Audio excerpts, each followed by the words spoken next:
Hello everyone and welcome to this week's episode of Legacy of the Rimlen Party Edition, so it seems. Last time, a bunch of stuff happened, but before we get into that, as usual, let's ask the people who have once again joined in this adventure to introduce themselves and their characters. I have rolled the dice and they have determined that we're gonna go in alphabetical order, or, well, they're gonna go in alphabetical order. So, with that in mind, Deli, could you please go ahead first and introduce yourself and your character? Absolutely. Hello, everyone. I'm Deli. As usual, I'm playing as Muninn, Traveling Scholar turned Oracle of Acesius. Very nervous as to what's going to happen today at this party. Euromedon's got his eyes on me, and he's looking real mad. So hopefully I don't get hurt too much. Imagine if Anghel was the Oracle. That would be... yeah, that would be a situation. Anyway, thank you very much. Never. Oh, sure. I mean strictly from the Euromedon thing. Okay, thank you very much, Deli. Then we would have Izvir, who has some lovely new art to show us for Miroslav. So Izvir, could you please go ahead and introduce yourself and your character? Yeah, I'm Izvir. Well, usually I play Miroslav, who, as Teeironor already said, has gotten a bit of a glow up. I redrew the old art, and I think it came out really nice. And on this party, I'm playing Kalika, a dryad, who is at the moment watching what is happening. Indeed. And I do agree that the new art wound up looking very lovely. And thank you very much, Izvir. Then, according to the dice, of course, we would have Show&Tell. Show&Tell, could you please go ahead and introduce yourself and your character? Yes, hi, I'm Show&Tell, and I'll be playing as Anghel, a mute peasant boy who's currently, I guess, sleeping or sort of sleeping or something. I guess that's what happened with him. But I did play also, I forgot what it's called. A Sphinx. That was fun. And I imagine you will continue to play this session unless something happens, I guess. So. Thank you very much, Show&Tell. So, dear viewers, because I had a pretty busy week, some stupid stuff happened, as in, basically, I asked Deli, hey Deli, can you help me with the recap? And then, midway through Deli's rendition of the recap, I realized, oh no, I do have time to do the recap. Deli, don't need to bother. But Deli already did some work. So, Deli, could you please show us the results of your work, first and foremost, I suppose, by reminding us what happened, at least in the first part of the session, and then I'll follow you up, if that's, yeah. Absolutely. Does up my tie. So, hello everyone. So, from what I gathered from last session's the notes that I took on last session's recap. Oh god, you're recapping the recap, okay? No, I just misspoke, I think. So, in what happened last session is the heroes of the story began at Zamfir's estate sleeping, and everyone apart from Miroslav seemed to struggle to sleep for various different reasons. Muninn especially struggled because they were kicked in the face by Acesius and was demanded to go outside for some unknown reason. As they were outside, they saw a dead tree, and by the dead tree, they saw in came flying a magical swan, which in real life I got really excited for. And Muninn Muninn walked towards the swan because they thought, this is probably what Acesius wants me for. This probably isn't something that's going to kill me. I'm just going to walk towards it. Their suspicions were right. This swan is a sort of... I guess you could say the swan is owned by Acesius. It was a mythical being that flew Muninn very high and far in the sky. And about a day's travel is what I wrote down. So they flew in the sky southeast, I believe. Yes. And they traveled, for about in about a couple like 10 minutes or so, I imagine 20 minutes. They traveled the same amount of time that we took to travel a whole day. Well, you guys did take a bunch of detours. It's not. You guys did not travel in a straight line, to be fair. Okay, that's fair enough. As we were flying, we saw Daphnia and her crew looking around for Muninn and torturing people as they go along. Obviously, Daphnia's mainly doing this for the sake of torture, not because of not just because of the Muninn thing. And Muninn wanted to smite them, but they were too scared because they were so deathly afraid of the flight. Once they arrived at their destination, they landed in the village where the Cornell business took place, where they were empowered by Anyalios. And there were a lot of patrons in this village, many mythical creatures, most notably Show&Tell playing a Sphinx, as mentioned, and a Kobolos at the moment, who was pestering the Sphinx. After a brief interaction where that ended in Muninn having poo wiped on their clothes by the Kobolos, and a few riddles by the courtesy of the Sphinx, they walked around the village to see what was sort of the situation, basically, like what's happening. Muninn was like a de facto like tour guide for the Sphinx just for the Sphinx right now, but Arisina comes in with her crew. Among them is Kalika, a dryad, played by Miroslav. Played by Izvir. The three... Izvir, sorry. My bad. I like the idea of Miroslav playing her. That does sound good. My bad, sorry about that. But the three people... Kalika introduces... Kalika speaks to the group as if they all already know each other, but they probably... I mean, I don't know about the Sphinx and Kalika, but Muninn doesn't know anyone. They exchange niceties, and as Muninn continues the tour, there was a big thing with... So, Muninn saw Toxicities. There was a very brief interaction. Then Muninn has a very brief interaction with Arisina, which ends in Muninn getting salty because Arisina was like being rude. Like, Arisina doesn't like Muninn, and Muninn was getting like narcissistic about it. I wrote in my notes as I was doing the recap. Actually, I won't go into it because it's a bit unnecessary detail, but anyway. And then I got up to the bit where they look upon the house where the priest was being held, or hidden, at the time, before the sort of empowering of Anyalios happened. The house is now burned down and destroyed, whereas before it wasn't. But there is a big sort of void of, like, all three people, like Muninn, the Sphinx, Kalika, felt really uneasy because there was leftover, like, lingering fate of, like, a new faith energy there, basically, and it was like really uncomfortable for them. And that's where I got to.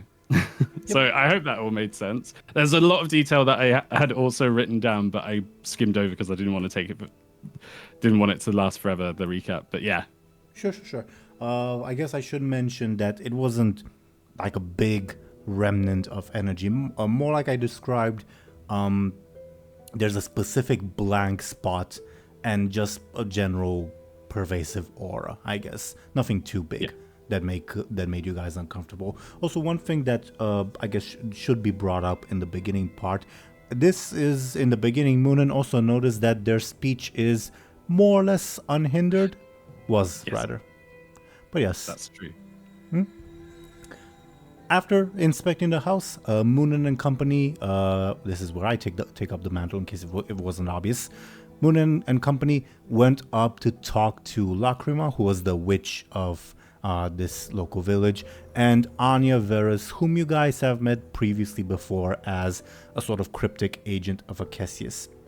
You guys also noticed Amazons guarding 2 buildings. Apparently, Enyalios won't be participating at this party, but he left some insurance behind anyway. Muninn and Anya's conversation pretty much can be summed up as a conversation about their respective status. Well, they had 2 conversations. One happened a bit earlier. Guess some brief highlights from their convos.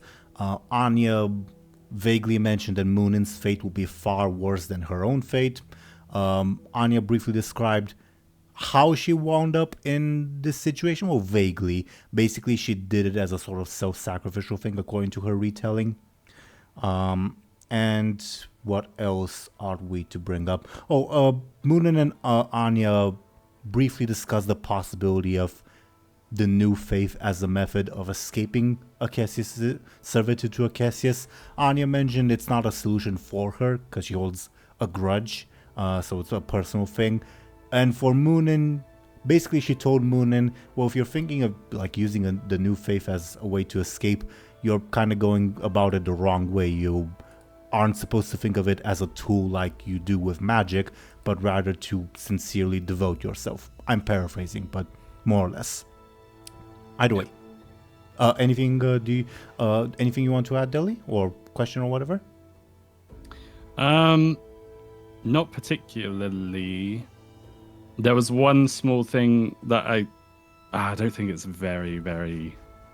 I think I'm going to make it very brief. The thing that I was going to mention earlier that I initially said might be unnecessary detail.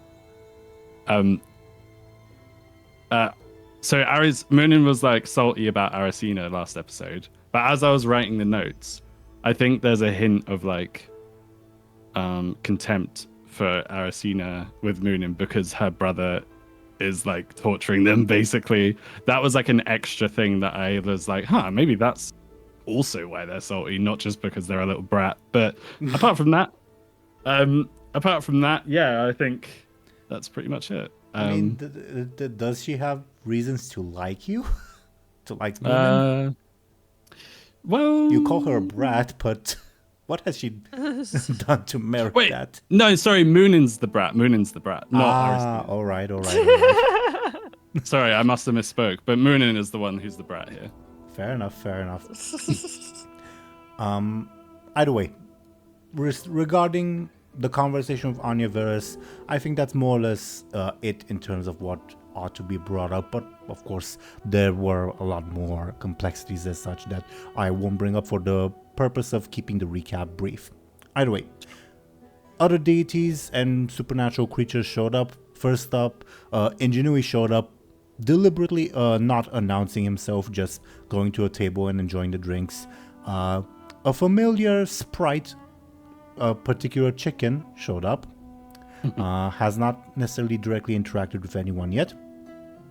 Eurymedon showed up in a fancy chariot that pretty much ran the Kobolos over, and a bunch of partygoers nearly as well. And he was pretty rude, threw a glass at, well, not a glass, a cup at Muninn, and yeah. And of course, the guest of the party himself, Akesius, showed up humbly, of course, in a beautiful, glorious golden chariot drawn by swans. 'Cause, again, he felt humble today, and he announced that the party was to celebrate his new beloved toy, Muninn, and to make amends with Eurymedon, given the whole, killing Eurymedon's son business and all that. Akesius basically said, look, Eurymedon, uncle, how about you just vent your anger today? I'll lend you Muninn, just don't hurt them too badly, and yeah, we'll be good after that. But before Eurymedon could necessarily reply, another deity entered the scene. Akesius' half-brother Dendrites, the god of drunken revelry, who stumbled out of the river, having been lost in the river for 1400 years, and brought wine for everyone, hugged everyone, and also brought a gift from, quote, their grand aunt, that was a shining golden apple that enticed everyone that was meant to go to, quote, the best navigator. But before we necessarily head into the impact of Dendritas' arrival and the golden apple and all that, I think we ought to go back in time a little bit, because we left last session Muninn's discussion with Ingenuity on a bit of a cliffhanger, let's say, for lack of a better term, as in, well, basically Dely didn't quite remember what they wanted to ask Ingenuity, but now they remembered. So let's revisit that conversation as we promised last time. So winding back in time, before I think this is even before Eurymedon and such showed up, so you don't necessarily have that fear factor with you, Dely. Okay. You're at Ingenuity's table alone with him. I'm not going to move your tokens because that would be tedious. But you're alone at Ingenuity's table with him. He is casually sampling his drink. He offered you a drink as well. Yes. And yeah, he's more or less idling. The floor is kind of yours. Okay. So I believe Muninn would... I imagine we've already said, "Oh, can you please send a message for me?" And then Ingenuity has probably said yes or whatever. We had the discussion. Well, Ingenuity had the discussion of, "I can. Are you allowed to?" Basically, and the answer from your part was, Cassius would rather you don't rely on other gods, but if you have to, you have to. Okay. So Muninn would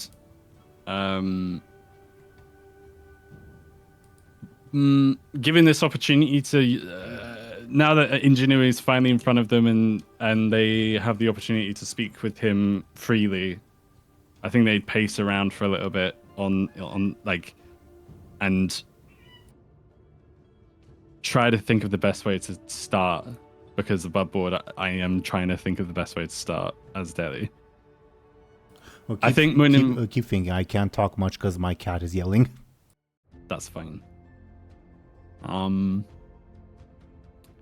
I think Muninn would first begin by placing the honey jar in front of Ingenuity as payment, but obviously the transaction hasn't completed. It's just there. He sort of raises an eyebrow and says, the price is dependent on the assignment. I will promise payment later. This is all I have for now. Is that agreeable to... Are those terms agreeable? Depends. I don't usually work on... what's the word mortals use? On tabs. But, well, if it's urgent enough, or... I can make exceptions. Thank you. And I know Zamfir has a lot of honey in his estate, so... The Oracle of Cassius reduced to stealing. Fascinating. It is urgent, I promise you. Muninn would ponder for a minute more, and they'd say... He has this bemused smile, if you're curious. I have 4 messages for you to send, and depending on how this conversation goes, that will depend on which messages I would like you to send. It may end up being 1, it may end up being all 4, but I'd like to bend your ear for a moment before we decide. Quaint. You have my ear. You're certainly interesting as a mortal. My first request,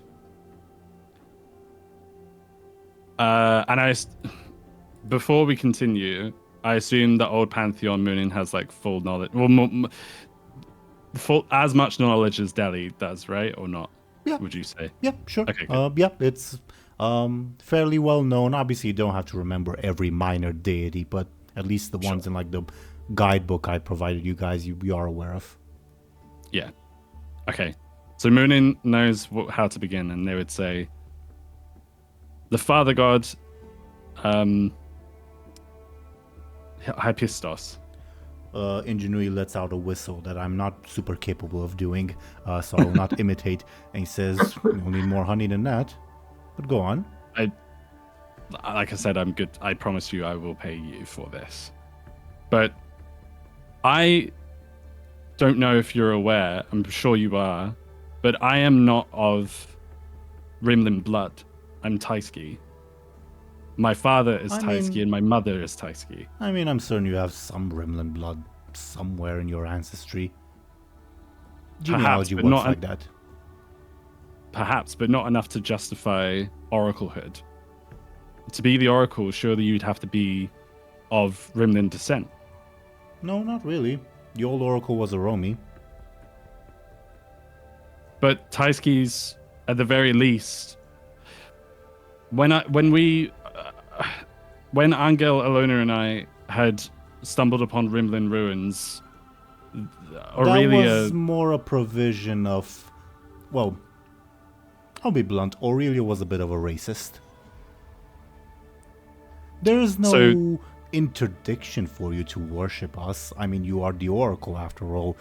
Rather, nature would sort of push you to worshipping your own traditional gods, like Woden, for instance.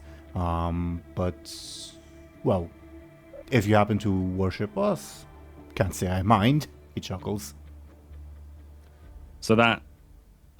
Muninn scoffs and says, well, that's one of the letters out of the picture then. So not a good track that brings record. us to 3. Not a good track record. I still have 3 letters. Muninn thinks for a minute and says, Ajasander, his immutable nature is to preserve the rigidity of life and death, right? Are you asking about board or in character? In character, sorry. Ingenuity says, a bit of a tip. Don't go talking about that stuff so openly. It's, I don't know, let me put it in blunt terms for your mortal to understand. It's as if you were to, I don't know, publicly discuss someone's genitals. It's intimate stuff. Interesting. I mean, it's true, but it's rude at the very least. Invasive, yeah. Yes. That makes sense. Regardless, my oraclehood at least... My oraclehood at least prevents the rigidity of my life and death. Does it not? Like, Acesius would go out of his way to immortalize me, which would go against Ajasander's nature, would it not? Not necessarily. Acesius is expending his own power to keep you safe from, say, disease and the ravages of time. But if your head gets cut off, well, even he cannot save you. And I'll be the one to take your soul over to the ferryman. What about Anya Veris? Her? Well, I believe she's beyond anyone's power. So she's beyond life and death? She made a choice. She traded is perhaps not the right word. Well, I'll use it regardless. In a moment of need, she willingly sacrificed a portion of her soul. She is no longer of the mortal world. Not truly. She is partly of the mythical world. So her destiny is no longer that of a mortal. So there's no way we can put her out of her misery then? I mean, you can kill her, but I don't think your master would appreciate that very much. So Ajasander's a bit of an overkill to contact in that regard. Fine. Some advice. I know you have somehow successfully bargained with him before, but he's the type to prefer his solitude. Noted. Okay. Muninn would take issue with that comment, and they would go to say something in retaliation, but they would, at the end of the day, they're bargaining with Ingenuity, so they'd probably leave it. Did Ingenuity above board, did he insult you in a way I didn't intend? I'm curious. Yeah, and I think Muninn is. I'll explain why probably Sure. when I have the word for it. But yeah, that insulted Muninn a little bit, I think. Sure. But Mooninn's trying to bargain, so they're not. The last thing Muninn would, or second to last, so Muninn would carry on and say, Nyctelios, then. I want you to send a message to her. You daft little creature, have you not read the tome you treasure so deeply? Did you not remember the first line mentioned about her? Never to say her name out loud? I don't give a damn about that tome. And I want you to send a message to her. That will be a hefty price. It will be paid. It will be a hefty price. My life. You do not treat with discord. By my life, it will be paid. Sorry, on my life, it will be paid. Like, either it will be paid or I will die. I'm not even sure I'm not even sure your master would agree to let you undertake this bargain, but who am I to judge? Carry on.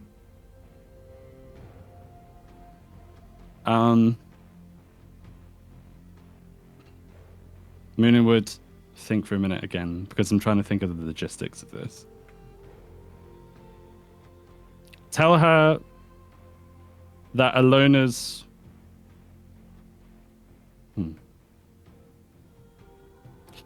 Tell Nyctelios that I have something for her in exchange... Tell Nyctelios that I have something for her, and... Ingenuity, can I trust you with sensitive information? What a rude question to ask of a deity, little mortal. So you won't. What we speak of, is it confidential? You won't speak to Cassius of this, Unless I need to. and why would you need to? Under what conditions? If it threatens the fabric of the established world order, I don't know. I'm not in the practice of divulging messages, but, well...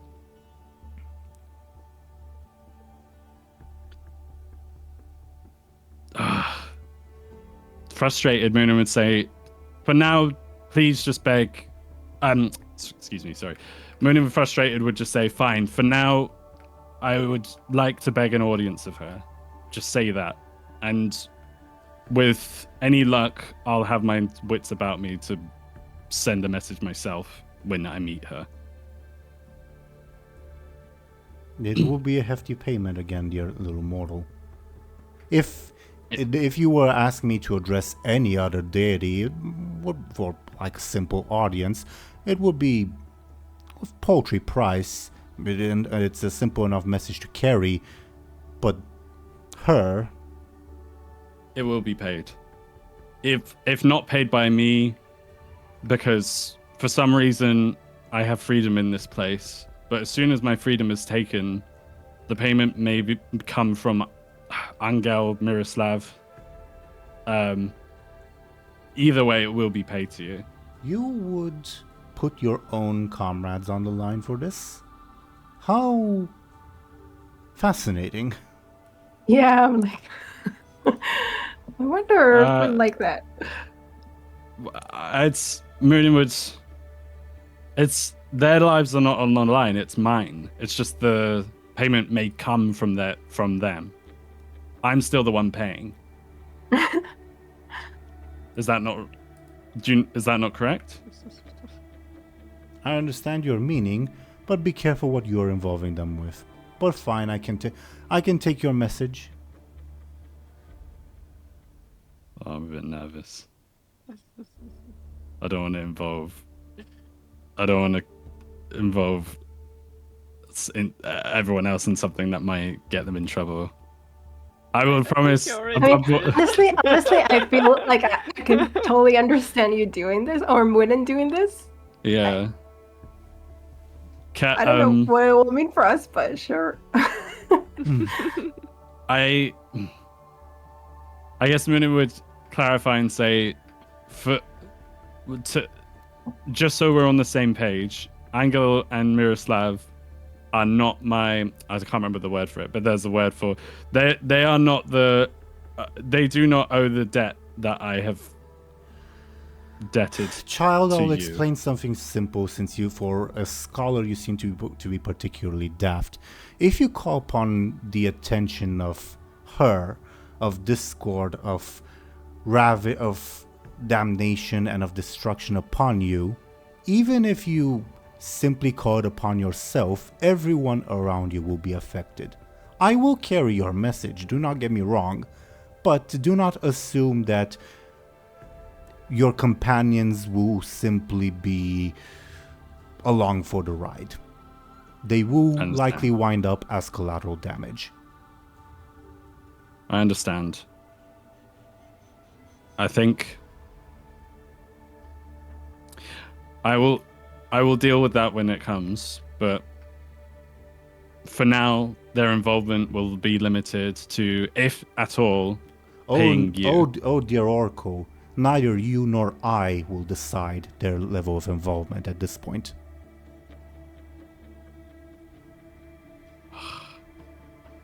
Damn it.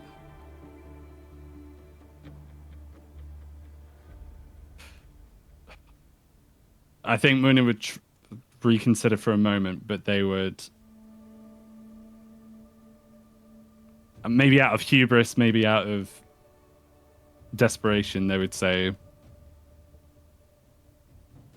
I want to make this bargain, and I will try to... It is not my business to know of your bargain. I've taken your message that you will beg her for an audience, that you are begging her for an audience, and I will inform her as such. Your business with her, well, to be perfectly honest, I will know as little of it as possible. That's fine. We can keep it that way. My final message, though, if you remember, I have a message for Anghel and Miroslav. I believe you'll return to them soon enough, but sure, go ahead. Not with my free will, not without this chain around my neck. I have a message for Anghel and Miroslav. Tell them that if it comes to it, they should kill me. Let me think of a Kessis would allow you to say that.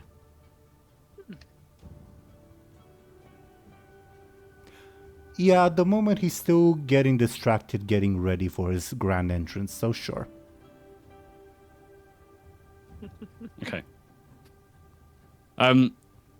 If things look bleak and there's no chance of my freedom, tell them what I just told you. Simple enough. And that's it. Those are my He puts a hand on the jar of honey and says, that will be enough for the Anghel and Miroslav side. For the other part, well, you will need a lot more. And it will come. Thank you, though, Ingenuity. Be sure that, well, you do not live to regret it. If I... Yeah. Muninn would say, I'm living to regret it as we speak. My actions. And I hope that this will set things right. Well then. The bargain is made then. And Muninn, It's hard to describe the sensation because it's a pretty subtle one, and you only now become conscious of it. You sort of realize that ever since you have begun building a debt towards Cassius with how many spells you've been casting without paying them back with sacrifices, only now you realize you've been feeling heavier, more burdened, more internally stressed, very subtly. And now, after Ingenuity says the bargain is struck, you feel that weight almost doubled. Oh my god, that is a big bargain then. Yeah, I think Muninn would visibly, if it, this would obviously visibly affect them, and they would almost brace because they feel like something. At first they think oh, Cassius just kicked me in the face again or something, but then they realize oh shit, this isn't good. You feel physically like something, a part of you is missing, and you instinctively know that you have a debt to pay, and as sort of collateral for the debt, well, a part of you is held.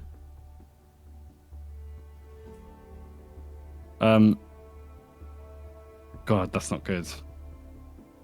It's I fixable, think at Muninn least. would Muninn would go sit down somewhere, I think, and then obviously before the chronology begins again, if you know what I'm saying, they would go to sit down, I think, and they would, they can feel it. They can really feel the debt. Yeah.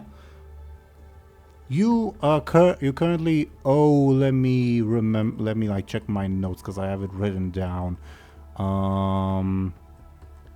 Where did I write it down? Okay, I need to do a search because you owe 21 wolves, and now you will also owe. Let me think of a quantity. About 20 jars of honey. Oh, what? Same size that I gave him just then? Yeah, pretty much. Okay. Hopefully Xanthir won't notice the missing honey, I guess, but we'll see. It's okay. It's quite a decent amount. For yeah. Oh my gosh. And I okay. picked 20 because it's because I mentioned that you feel like your weight has doubled, so I guess I'll pick more or less the same number. Yeah, that makes sense. Cool. Ironically, I think Muninn has a bit of mixed feelings because they have, when just before the weight doubled, it felt like a weight was lifted from them because they're finally the message has been sent. But then they've got hopefully not a full, but hopefully not a telling of how the future meeting would go with Nyctelios or anything, but yeah, the doubled weight is not good. It doesn't feel good. Mm-hmm. I mean, that's more your debt to Ingenuity, but you know what I mean. Okay. Yeah. I suppose then we will resume the timeline with where we left off at the end of the last session, unless there's anything else from Muninn in the past timeline. Not for now. No, I don't think so. Okay. Oh, again, resuming the timeline. Dendritas again just came out of the river, interrupted Cassius's posturing and offering of Muninn to Rimlen, and basically hugged everyone and offered up a beautiful golden apple that catches everyone's eye, including the Sphinx, Calica, and Muninn, and basically said that it's a present from his great aunt, and a bunch more greats, he said, for, quote, the best navigator. And resuming in the present timeline says, so yeah, I'm really happy to get this. And Rimlen says, what do you even mean? Your domain is drunkenness. I am the master of the sea. It is my prize to receive. Cassius mutters, oh, not this again. And Dendrita says, well, hold on. I've been swimming in a river for more than a millennia. I know my way around traveling them. And perhaps uncharacteristically, but it just goes to show the influence that this object has, Ingenui steps forth and says, well, dear siblings and uncle, it is I who is the best at guiding messengers and making sure that they make their way across the sea. That apple should be mine. Nonsense, the both of you, says Eurymedon. And Cassius says, we're not arguing about an apple. This is my party, and I say we're not arguing about the apple. And Eurymedon says, well, then we can just leave and argue about it elsewhere. And Cassius is fuming, and because Cassius is fuming, Muninn, you are fuming too. Yeah. Is Cassius not affected by the apple? Cassius said before, not this again, so he knows what's up, basically. Okay. Yeah, but that knowing what's up makes it so that you wouldn't be affected. I guess. Okay. Meanwhile, Calica, at your table, Erisina, your patron mother's. I want that thing. Calica, you're the smart one. What should I say? What paints me as a good navigator?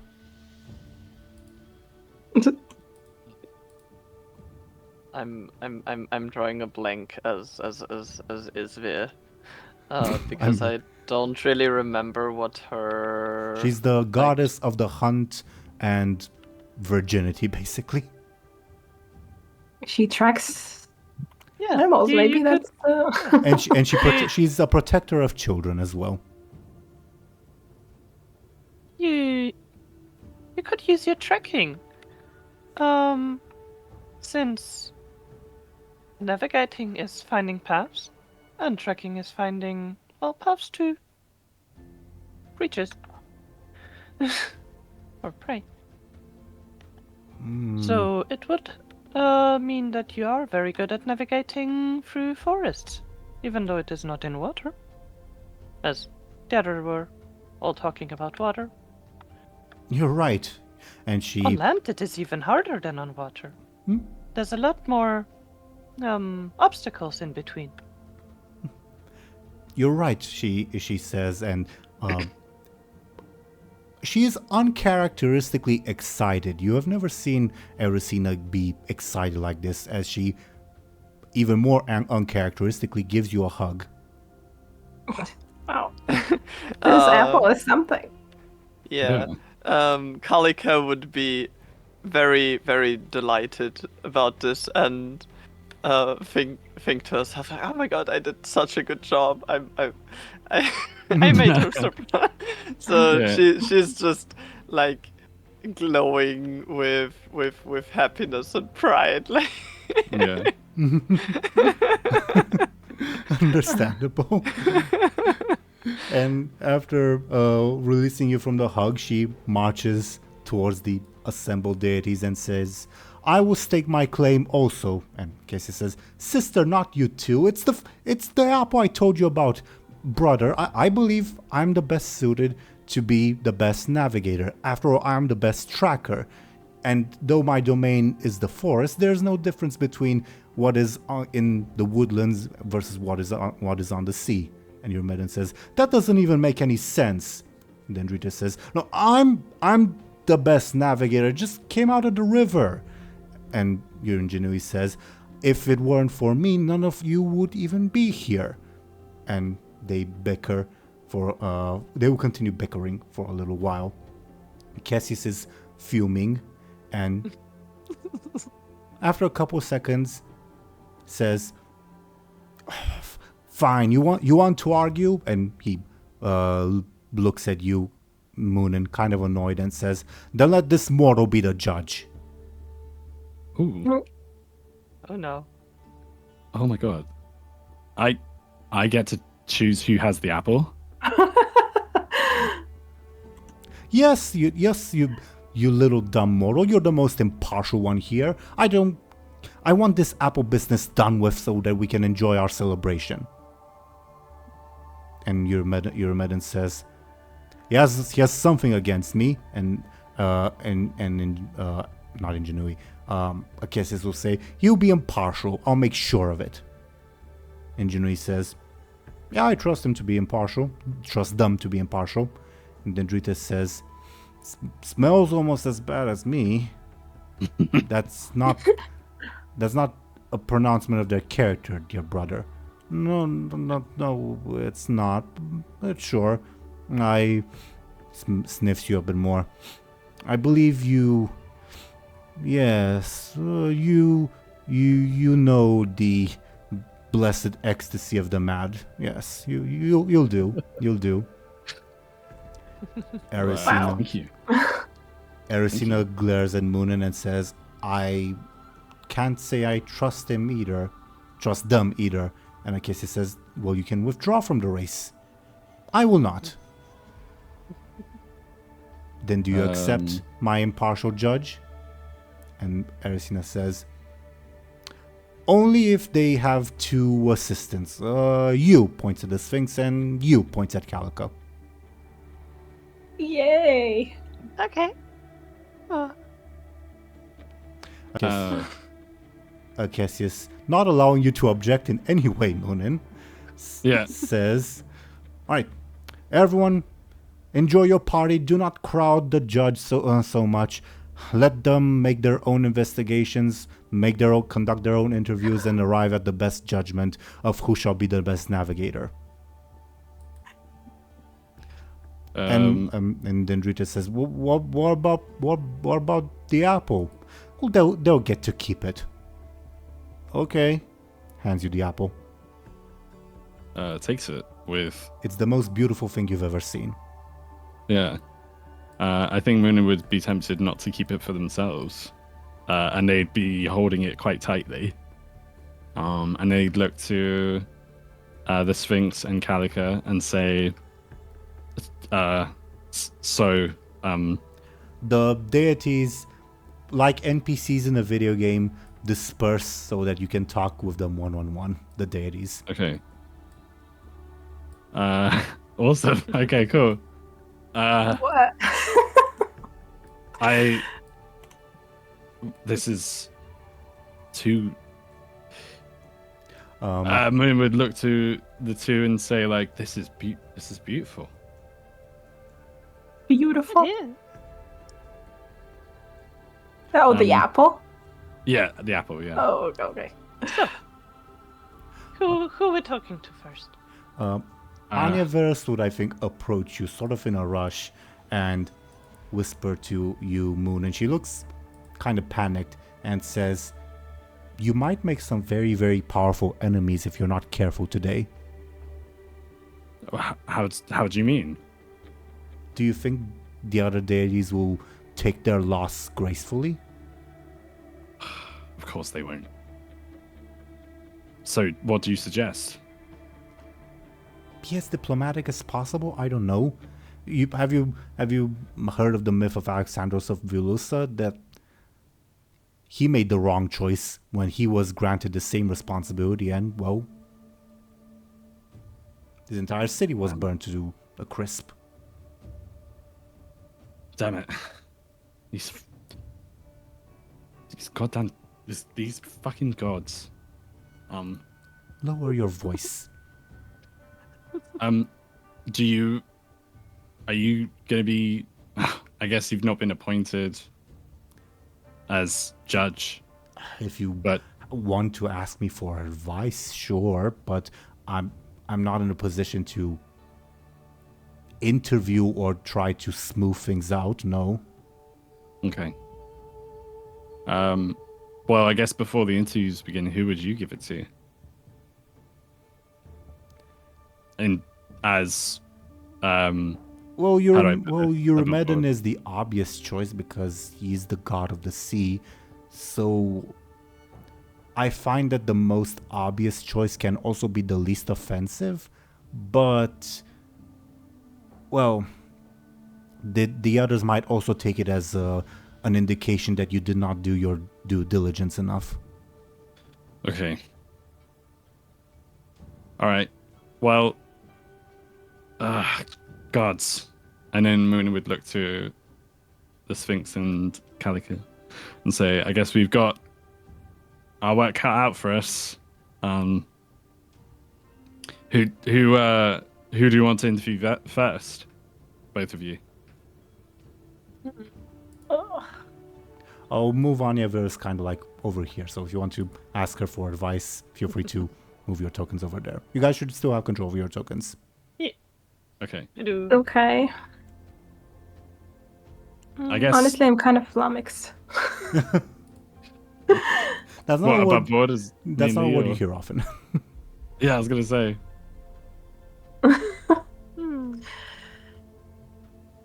I guess, regardless of who we ask first, I think we should have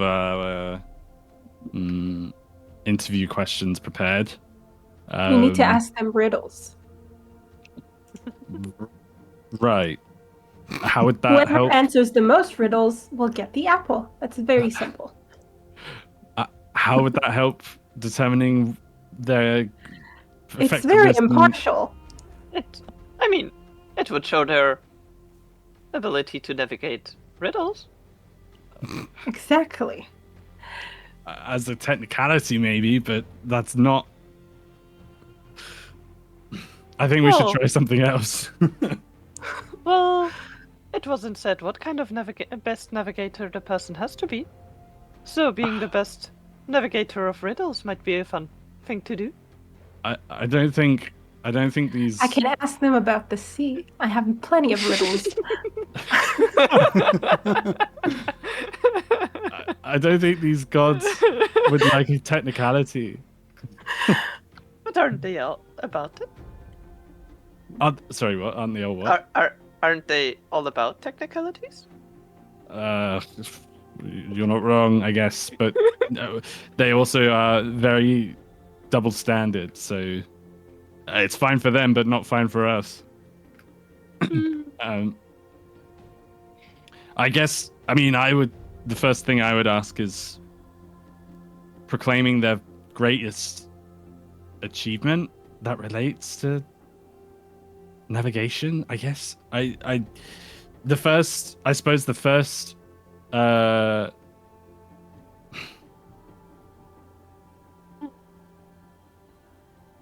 thing I would ask them is why they think they deserve the apple. And that would lead to what's their greatest achievement. Or maybe they may proclaim their greatest achievement as a consequence of that first question. So I suppose that's a 2-in-1. We could probably... I don't think riddles is a good idea. I'm very That would be fun. insulted. What did Calica say? Sorry, I missed it. It would be fun. But time This is a and party. time, I don't think is. Exactly. Everybody loves riddles on board. Yeah. And the thing is, if it's about riddles, So, was Kalika able to hear what was said to Muninn about, like, hey, don't make enemies? When Anya Vers came up right Yeah. here, yeah, but she it was kind of impossible to avoid the Sphinx and Calica, so the Sphinx and Calica did overhear what Anya Vers said. Yes. Okay. Good. well, if you make it about riddles, it wouldn't hurt them in their pride, About their domains? at least. So it might make maybe. them a little less angry if they don't win. I guess that rules out Akesius, though, because he would have a predisposition to be better. at Akesius the- did not But I ask guess for this the isn't apple, part. though. Isn't part Yeah, of the oh, you didn't. point. above board, he's not competing. Okay, I guess that makes things simpler. It would be you're his tool, his beloved toy to Yeah, quote. you wouldn't be impartial if he Yeah. was part of the... Right. Makes sense. I mean, Kalika also isn't the most impartial, but she's trying. Yeah, exactly. What is this? Yeah. above board because I wasn't expecting Calica to actually be able to provide an argument for Erisina to compete. Oh, okay. Fair. Awesome. This was originally supposed to be a freeway race, not a four-way race. Yeah. Okay. Great job, Kalika. I'm sorry. You did nothing wrong. You did nothing wrong.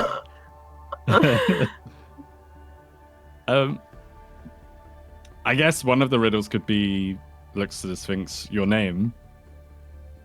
No one knows it, right? I mean, Ingenue might, since he invited her.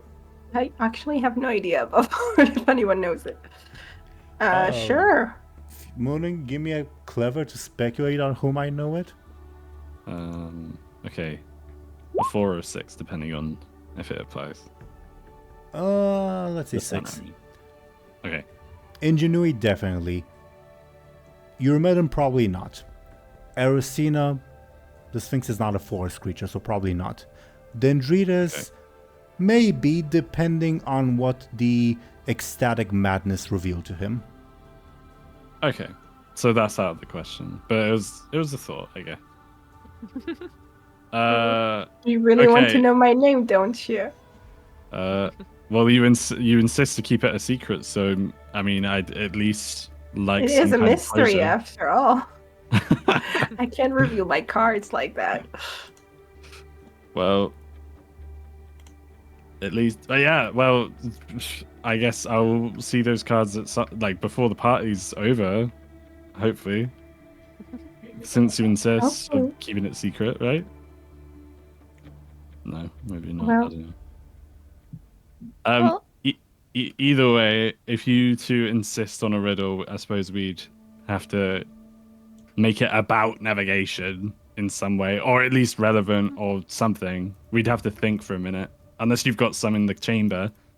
Of course, I Uh, have riddles about everything. Well, that's good. Why am I doing this to myself? Okay. Well, fine. We will approach it like this, and then Muninn doesn't have any paper on them, do they? Because that was one of the things. Yeah, that was what. Go ahead. Because that was one of the things, wasn't it? Was like Muninn wants to write the message and give it to Ingenuity, but they couldn't. Can I get a clever from you? Yes. I was gonna- 3 or 5. It's free. I was going to suggest an alternative, but that's not a sufficient roll for it.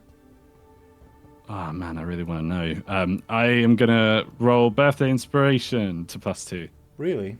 Okay, Yeah. you're using it for What that. is it? What was the question? Alternatives for paper. Oh, okay. Yeah, You're using a deli then? yeah, because I have ulterior motives, not just for this. Tree bark is a suitable substitute. Okay, Marinn's gonna go grab some tree bark, There are trees nearby. and they would grab it, and they would realize, oh, I can use this later for something else, hopefully. And before I leave this place, Feel free to They would- click and drag to like which tree you're plundering, because obviously there might be people there. I imagine this dead tree, which is just here, right? Is that the one that we? It's burnt. I'll mention. Okay, maybe not that one. So Or all its bark is already blackened. It's kind of hard to write on that. how about the next nearest tree is that isn't crossing the line is either over here. The poo line is either over here, over here, over here, or over here. So I think I'm not gonna go this way because Eurymedon is here, and I'm gonna go this way instead. Bear with me, Muninn says to the Sphinx and Kalika. Crossing. I'm also paths. thinking of riddles. Mhm. Might not be as good as the Sphinx, though. You approach Erisina and she like puffs herself up proudly, like ready to accept any questions. Muninn ignores her. She looks insulted. You've definitely made an enemy today. Oh. no. Oh. Well, fuck. Maybe it wasn't worth the little payback. But anyway, Muninn gets some bark. As you approach the tree, you feel a pecking at your shins. Ugh. Oh, Muninn, Oh. Muninn kicks, but not to kick the you know when you shake your leg, and then they turn around and look at the chicken. Smile. And say, well, if it had a mouth, I guess. Well, it has a mouth. Anyway, it metaphorically smiles at you as it blinks one eye, opens it, blinks the other eye, opens it, says, "Didn't you want to speak with Mistress? Hmm?" I did. Actually, wait a minute. You can. How do you? You overheard my conversation then? It like tries to drag you by the pant leg a bit away from the party. Okay. I would oblige and go this way. Sure. Or whatever way it goes with me, or whatever. Let's say behind this tree. Let's say. Okay. As That's a good point. I didn't really think about that. Above board. well as the chicken is dragging you, looks behind and says, "Lose the followers." What do you mean, lose the... Well, sorry, the chicken said that, right? Yeah. What, the Sphinx? And the Dryad. Calica? Mistress has business with you, not with them. Oh, right. Are you two still following me? Do we hear that? Very rude. It would be audible, yes.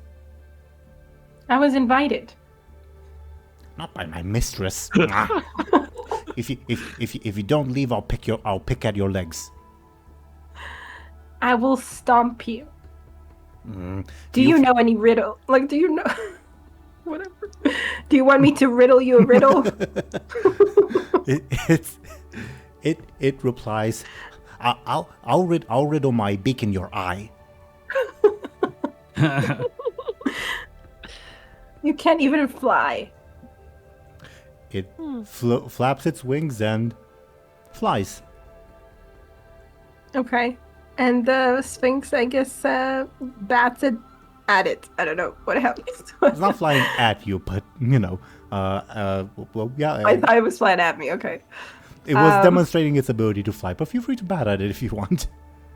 Pathetic. Lose them, says to Muninn. I told you to stay over there. Please just bear with me, and we will begin our interview shortly. But don't begin them without me. Okay. Insolence. But I guess the Sphinx walks away. Okay. The chicken lands. Kalika would like tell the Sphinx like, hey, let's go somewhere to the side so we can discuss the riddles that we're gonna ask without them hearing Oh, us. sure. Yeah, I will test your riddles. I'm not very sure about them. Yay. Sure. So Muninn, you are dragged behind this tree as Lacrima sort of glares at you from her house, shakes her head like, what the hell is this person doing? But nevertheless, you are dragged behind this tree, and I guess the most obvious thing is suddenly nighttime is back. Ooh. As you wander behind the tree, and the chicken is no longer at your feet, as you hear a voice sort of coming from all around you. All right, let's hear it. A familiar voice. Victelios! Muninn would shout like upon instinct, and then realize like, shit, wait, how? The people, they can see us and hear us. You say my name so casually. I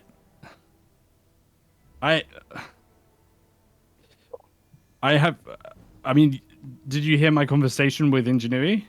Yes. The poor fool will visit me as well, but I knew you would come.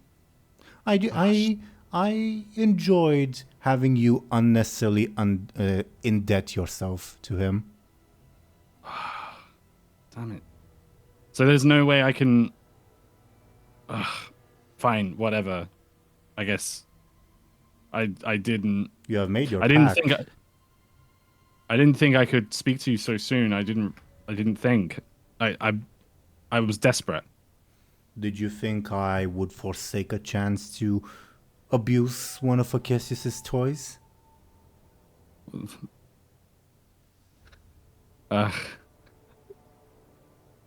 I did not.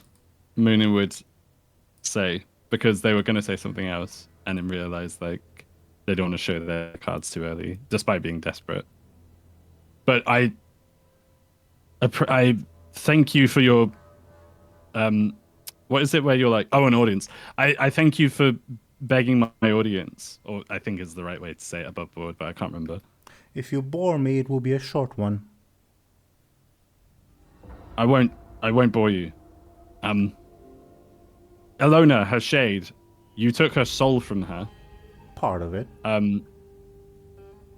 I am indebted to Acacius as his oracle, but to my understanding, you have quarrels with Acacius.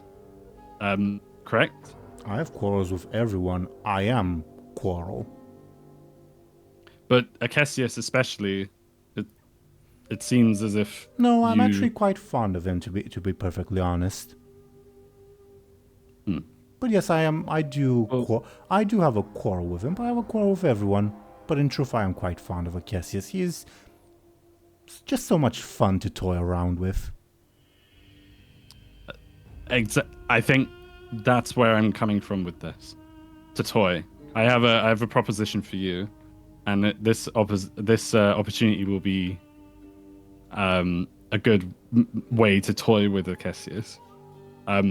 Do not presume to inform me of the best ways to toy with people. But I am curious. You are bemusing. I have a bargain for you.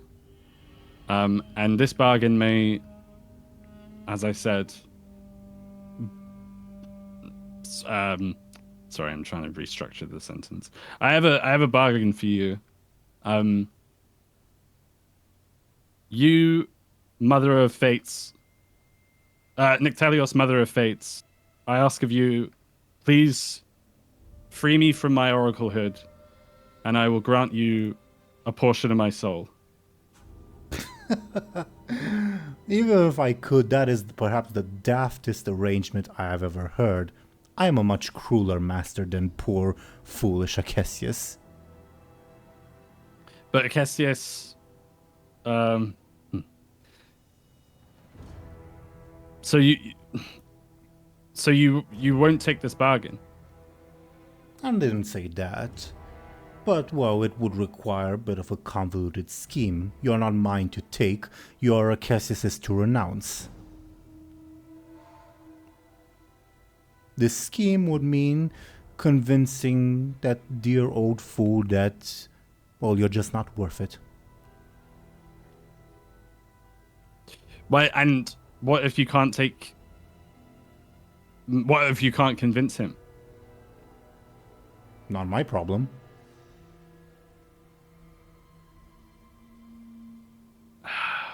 But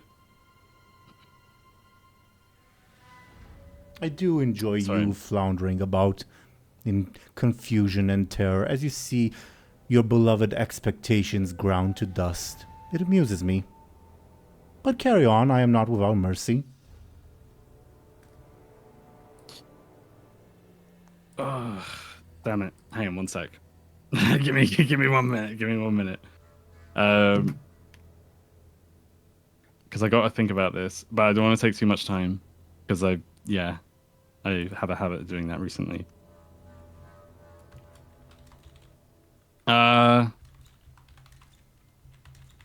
Well, if you can't convince Acacius, could you not convince the three fates to change No. my fate? You'd have to, why not? You'd have to make a damned good case in front of them. And trust me, well, I once planned on offering Illona an audience with my daughters, but she spurned the chance. I doubt they'll be so open again. And even if they were, I think they might believe that you would be wasting their time. Well, even without my soul, even without the offer of my soul, could freeing me from oraclehood not satisfy your desire for chaos? No. I imagine Acesius wouldn't set me free so easily. And if he does set me free, well, then his mortal, what's the word? Mortal representation on the world would be once again. He does have missing. other followers, you know. But he was so. How do I put it? You were indeed chosen. You have a certain affinity for it, but, well, he is the patient sort. No, just removing his oracle, while it would, well, I would enjoy seeing him throw a tantrum again, it is not enough to provoke chaos in the world.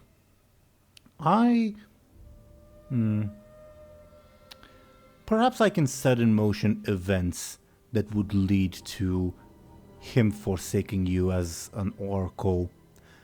But you are asking gods to meddle in each other's businesses to potentially cause a war in the heavens, which, while tempting, is a much heftier price than just your pitiful little soul.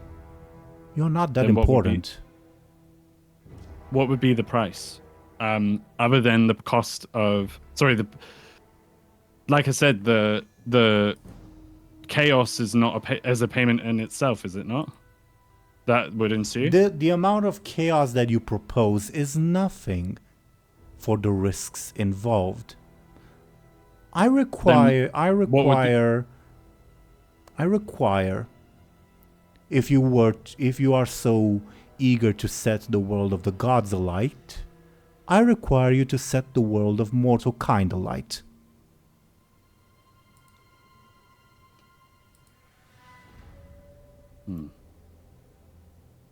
And gods. So that's your payment. That's the price for my freedom. And even then, I would be under your servitude. Am I not generous?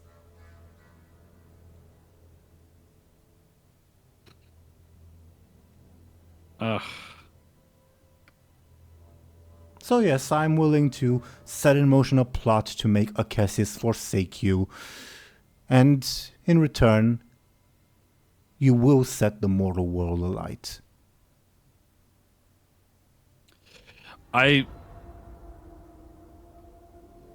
do not take this bargain. I do not agree to this bargain. Those terms aren't agreeable to me. Honestly, what did you expect? Your soul is not worth that much, little mortal. Though Acesius seems fond of you, well, I have made some bargains in the past that require me not to meddle with you in particular too much. Circumventing those bargains, as you imply, well, setting the mortal world alight is actually quite a small price to pay, I believe. Muninn would focus on one sentence that Nyctelios said. There's someone you made a bargain not to meddle with me? Yes, about 1400 years ago. With what? With Acesius? With Acesius. I guess he is I guess he does have foresight. He does have the gift of foresight, and you are the one trump card that he flouted over me, because I could not foretell you. Oh, my daughters could not at the time. Prophecy is by its nature inexact. It is tempting to rip you from his greedy little childlike claws, but again, you in and of itself, in and of yourself, you're just not worth it. Oh.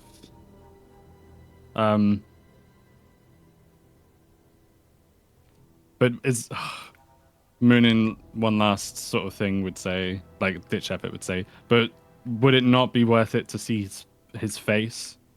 The look on his face when he sees that you've foiled his plans? His plans that he's been put into motion for 15,000 years? Was it 15,000 or 1,500 you said? 1,500. Sorry. 1,500 well, years? 1,400, but anyway, yeah. She says, tempting, but again, I have made a specific bargain to leave you, well, in his greedy little claws.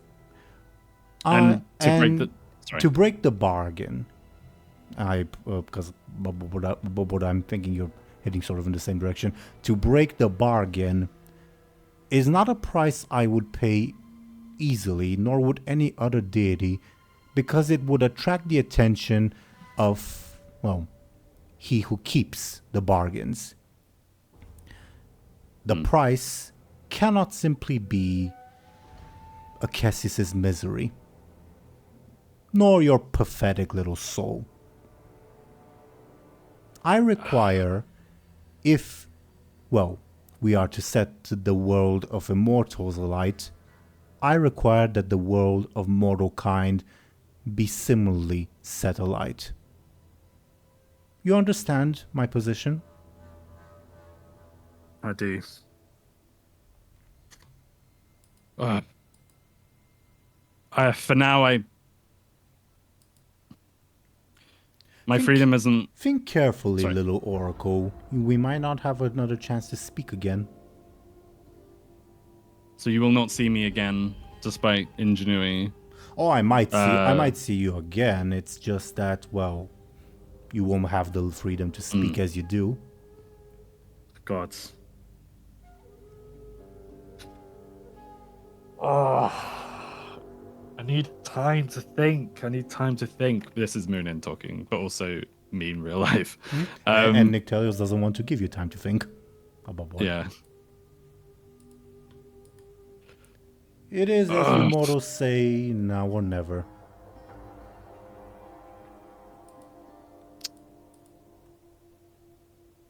Oh, gods.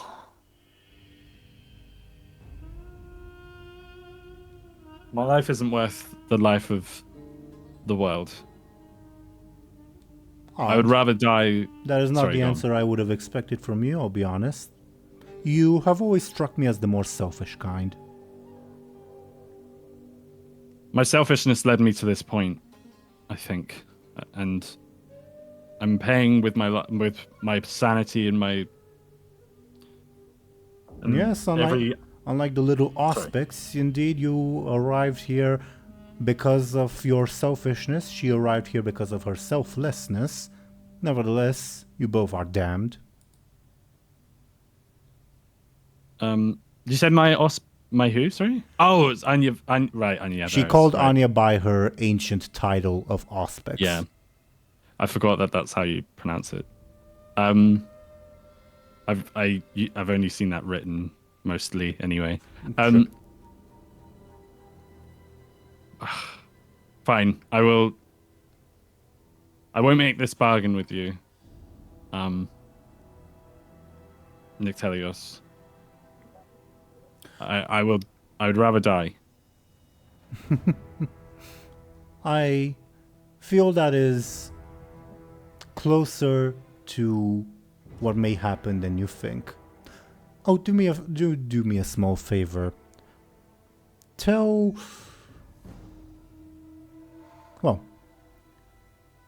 First, I will inform you that we will meet each other again, whether you like it or not. I do have to fulfill Ingenuity's invitation, official invitation, after all. But secondly,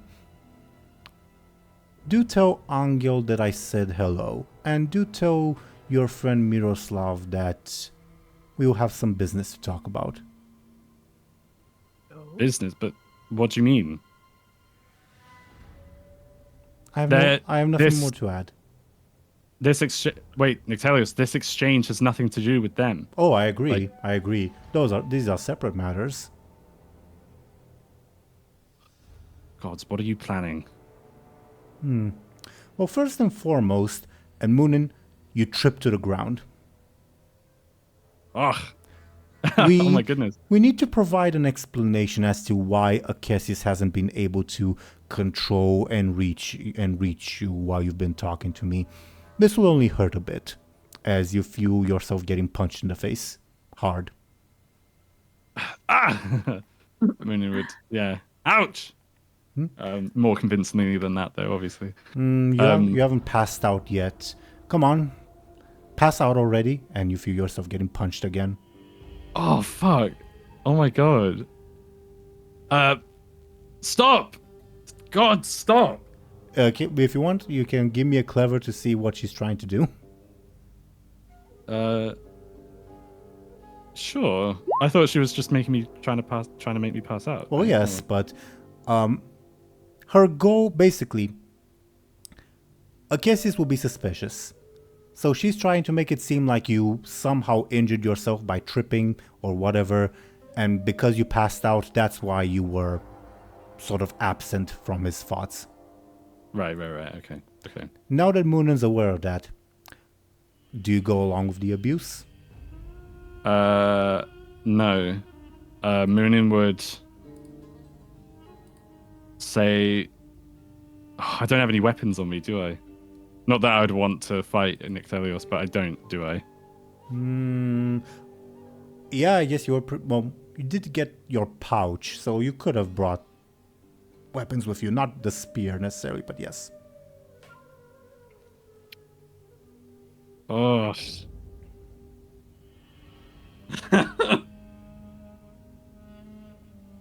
Oh, no. She is quite committed to keeping this discussion a secret from Akesius. Okay. And then if I retaliate, maybe she won't be so... Okay. Muninn would have to let it happen, I think. I think Muninn would be reaching for their bag or that dagger or something, but they think, oh, she could... Maybe out of survival instinct or something, they would not try and stop her, I guess. Sure. Then Which is ironic. Sure. Then I think, as Muninn at least briefly loses consciousness, we ought to visit Calica and the Sphinx. Sure. We're working hard on our riddles. Yes, Sean, above board for the viewers, Show&Tell and Izvir have been quite active in the Discord chat, conspiring about their riddles. But as you guys, again, I believe in character you guys would have conspired as well, so to say. But you begin to notice, Muninn's been gone, and you see some of the deities looking impatient. The ones we're supposed to question. Yeah. Or Should we go get them slowly? I mean, we have, I think, enough riddles. And they did say not to start without them. You see, oddly enough, Akesius begin looking around, to come get agitated. them from. Oh, Well, okay. they walked with the chicken. Yeah, but where are they now? And Kalika looks around and trying to spot Muninn. I guess I'll make up a careful for Calica and roll it if you want. Yeah, sure. I mean, you're aware of where they have gone, and you think you see their foot sticking out from behind this tree. Yeah, she would walk over. Yeah, you see. I guess the Sphinx also joins. You see Muninn clearly having very violently tripped over a root and having basically knocked themselves out by impacting themselves against the tree repeatedly, you think? What kind of riddle is this? Oh my Kalika God. would just start laughing. Like she would try not to laugh, but she would fail, and be like, "Are you alright? The You Sphinx do would know just raise. this tree can't move. How? How? How did that happen? Yeah. You might be the biggest riddle of all." That's my line. Come on, no, get up. Everyone's waiting. Wait, do I get up or not? Sorry. Like she's poking you. Do you want the Sphinx to poke you? I think she has like claws. If Right? it's- Is that if what you it's call ju- yeah, she would, because your lower body is feline. If it's just Calico like gently poking, I don't think that's enough to wake Muninn. Just Calico, I Okay, mean. then the Sphinx, you know, pokes you. You have There been, might be blood involved. Muninn, you have been stabbed. You jolt awake. Ah! Oh God, let it end, let it end. Oh, get off me, get We off haven't me. even Muninn. started. Oh, get off me. Muninn tries to get up. So we got quite a few riddles. Oh, Of forgot course about we did. that. Of course you did. I forgot about the riddles. Oh my Well, goodness. you were the one that wandered off, and apparently had a fight with a tree. Oh my. You What do did the know tree they do to can't you? move. Yeah. The. How Sorry, did but you the, lose? the chicken. The when you say the chicken is pranked me. This little thing, fucking thing. I will. Right. I guess. What riddles do you have? If above board we want to like preserve the spoilers for lack of a better yeah. term. No, that's Yeah. fair enough. That's fair enough. Yeah, I'm just guess like we'll- wondering. We can discuss them above. We can't. Sorry, in character they don't discuss it. They discuss it, but Yeah, above in board- character Yeah. they discuss it, but we like actually sort of fast forward, let's say. Yeah. Sure. And mid discussion, Muninn, you hear Cassius's voice in your mind. Where are you? My brothers and my uncle have been waiting. Come on, you don't have all day. What about your sister? Oh, he said. I guess he said brothers. Instead he'd say siblings. Yeah. It just bothered me. I'm thinking in my language, the plural would be brothers, not siblings. That's why I got confused. I get it in my language too. It's fine. I'm sorry, Muninn would say, I'm sorry. And they would walk around like with the Sphinx and Calico Yeah. and say like, who would we So- who are we going to interview first?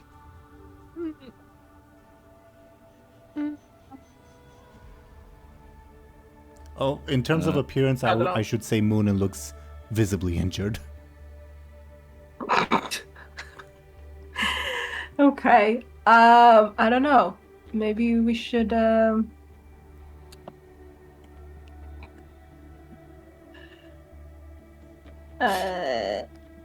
I have a who's question, but I'll closest? save it for I don't later. know. Erisina's closest. Hey. So let's head over to her, I guess. Okay, sorry, I was writing something down. Arisina, you said, yeah? Yeah. Okay, let's go. In that case, I will move my token to Arisina, if you like. Where am I? Ooh. You're over here. There you are. Mhm. Okay. Erisina smiles as Calico approaches and nods at the Sphinx and says, Calico, honored Sphinx, I'll accept your judgment. Ignoring Muninn. well, I am the one who's leading the judgment. Here, Muninn would say. Your brother, oh so wise, put me to that among his other wise Yes. choices. Muninn would say.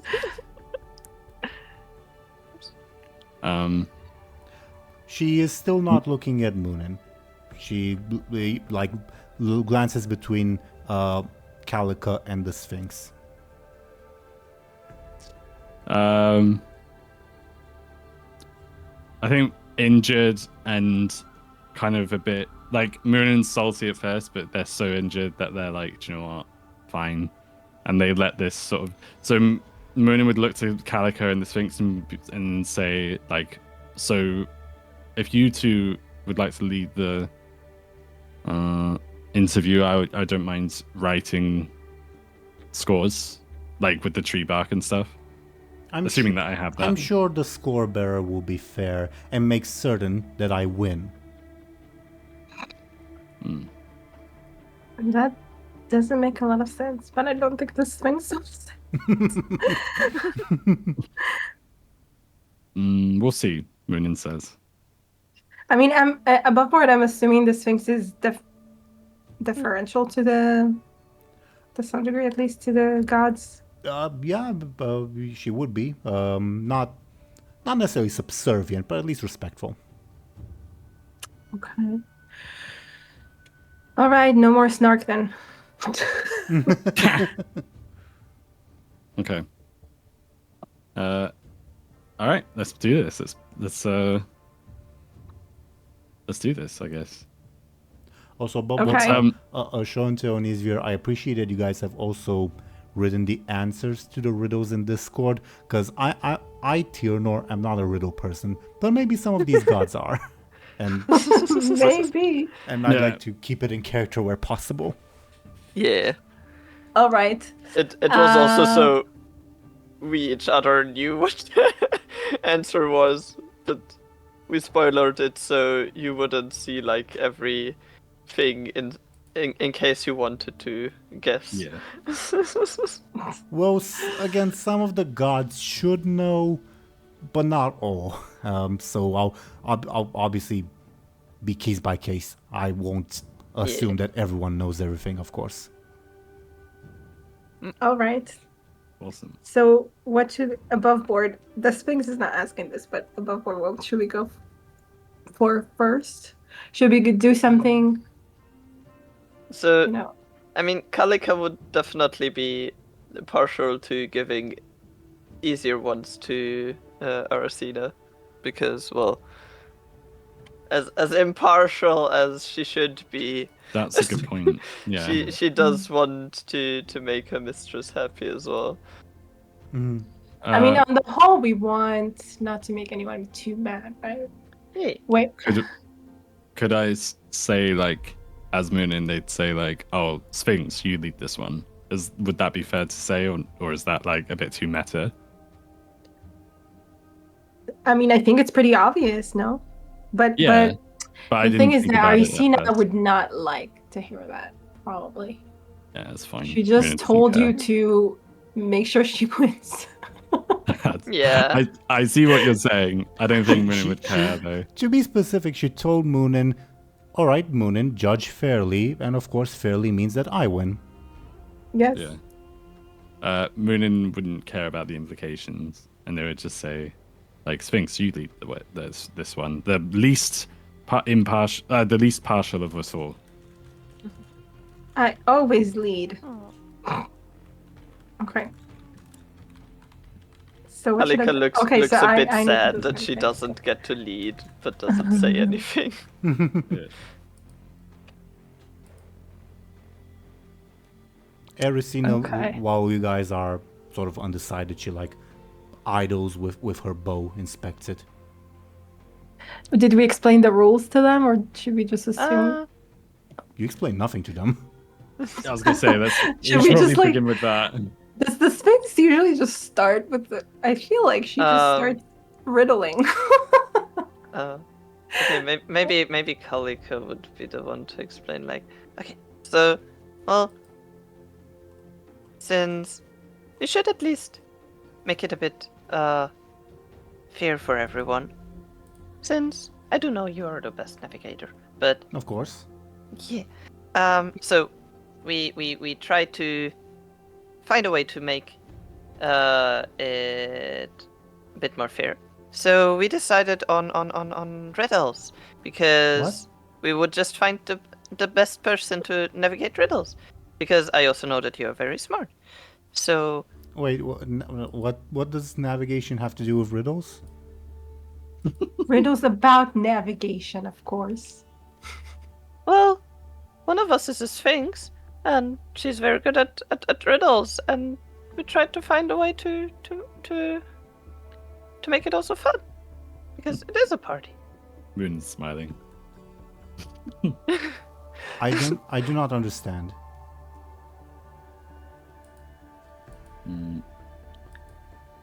These are the terms. Are you not? Would you not rather leave it to a challenge? Say, navigate the forest and hunt the greatest deer, which about what everyone would know. She'd have the best advantage, but Yeah. Of course.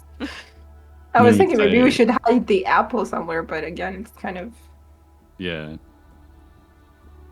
Well, I mean, I don't know. Moon would It would say. take the others too long to get back. Moon would say, if you don't Oh. agree to these terms, you can always. Wait, can I say? at least you're right about that. I think it's in character for her to interrupt Muninn. so Fair enough. so she regarding what I believe Calica said, that it would take the others too long, should say, well, you're right, my half brother was lost in a river for 1400 years. Exactly. And But I mean, then you would have to wait that long to get the apple. To be fair, I don't not mind really. to be fair, I don't mind waiting that long, but I feel like at least the tally keeper might die of old age by then. Yeah, he does look. He, Frail. yeah. Weak, impolite, skimpy, rude, Stinky. inappropriate. Muninn starts jotting down what she's saying.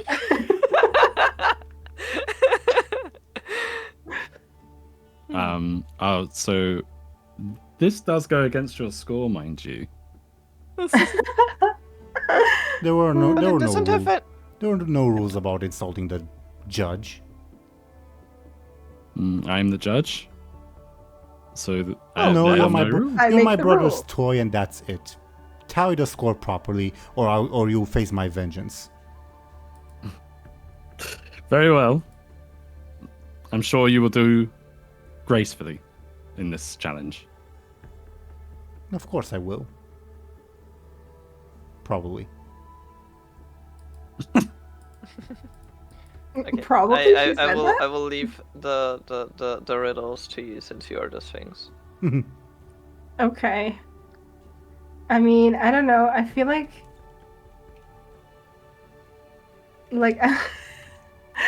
I'm okay. You know what? Whatever. So I'm just starting. Are you Yeah. guys ready? Yes. I feel subconscious. I don't know why. Okay. I'm not a journey, but describe the land, whether it's covered in trees or sand. What am I?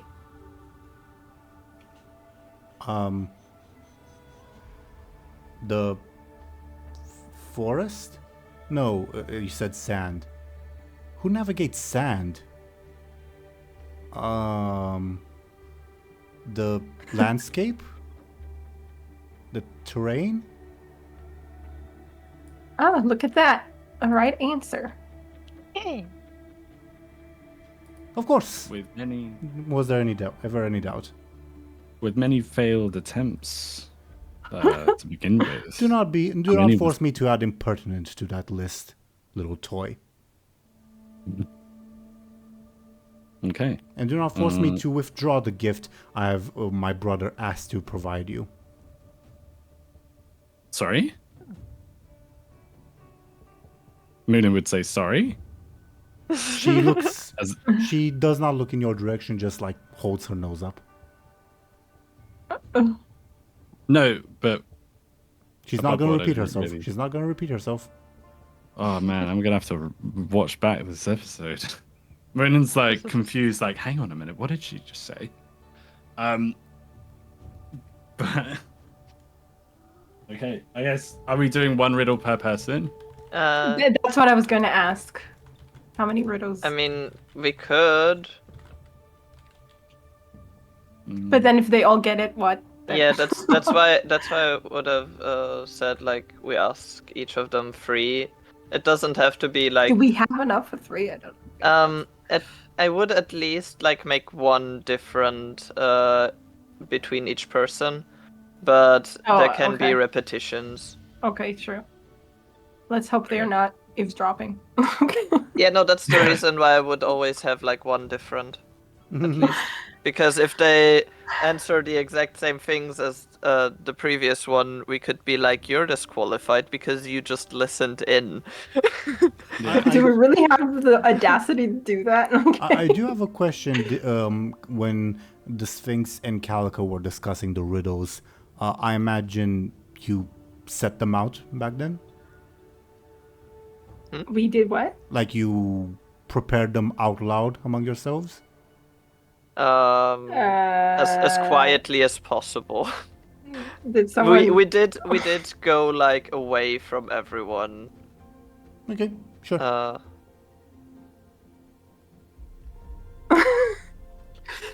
But yes, we were closest to Arsena of all of them.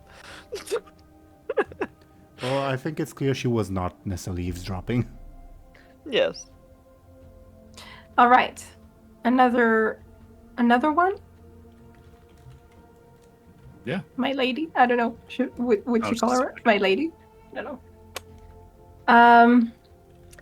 I show directions and paths you can take, but I don't have roads for you to make. I'm marked with lines that help you choose where to go and where to cruise. What am I?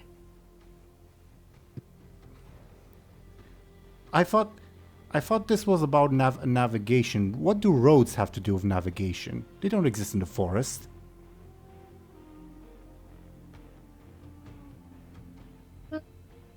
There are paths through the forest. There aren't no roads. In the riddle it says, I don't have roads. Yeah, exactly. Then why bring them up?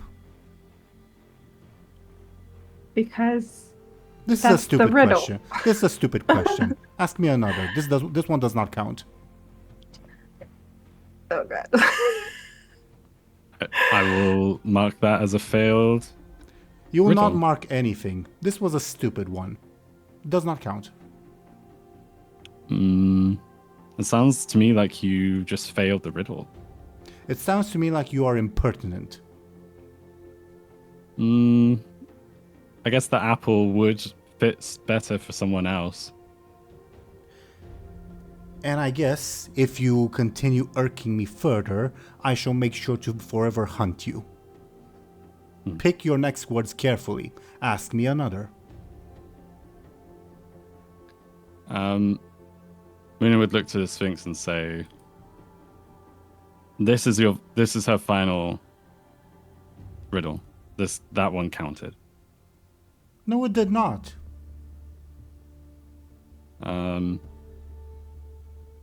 What can I do gameplay wise to be like? Because she is very stubborn right now. I mean, without drawing her wrath forever? I don't know. Yeah. Maybe you shouldn't Say have been that. so rude earlier. I don't know. No. True. Maybe Muninn, could I Nah, never mind. Well, Oh. fine. Muninn would say fine. That one doesn't count. But then, do you think that's fair enough? And then I would like still write down. So I'm lying. So I'd write down lost one. Does that sound cool? Do you Or be think? like being Sure. all sneaky like. Above board. Or I could lie in a stunt kind of way? Just a question. We could make the next one be double. And then yeah, if you double or nothing. influence it Yeah, all, that's a if good. not- That's a good thing. I think. Yeah, that's good. Double or nothing, right? Yeah, I guess. Should we propose that? Wait. Or did you want to propose that as the Sphinx because it was your idea? Sure. So, the next one can be double. Oh, you're the judge. I'll accept your ruling. All right. Are you prepared? I'm always prepared. Of course. I can guide you through deserts, forests, and seas, but I don't have legs to move. What am I? Let me find that in the Discord. Did you post it? Yes. Oh, right.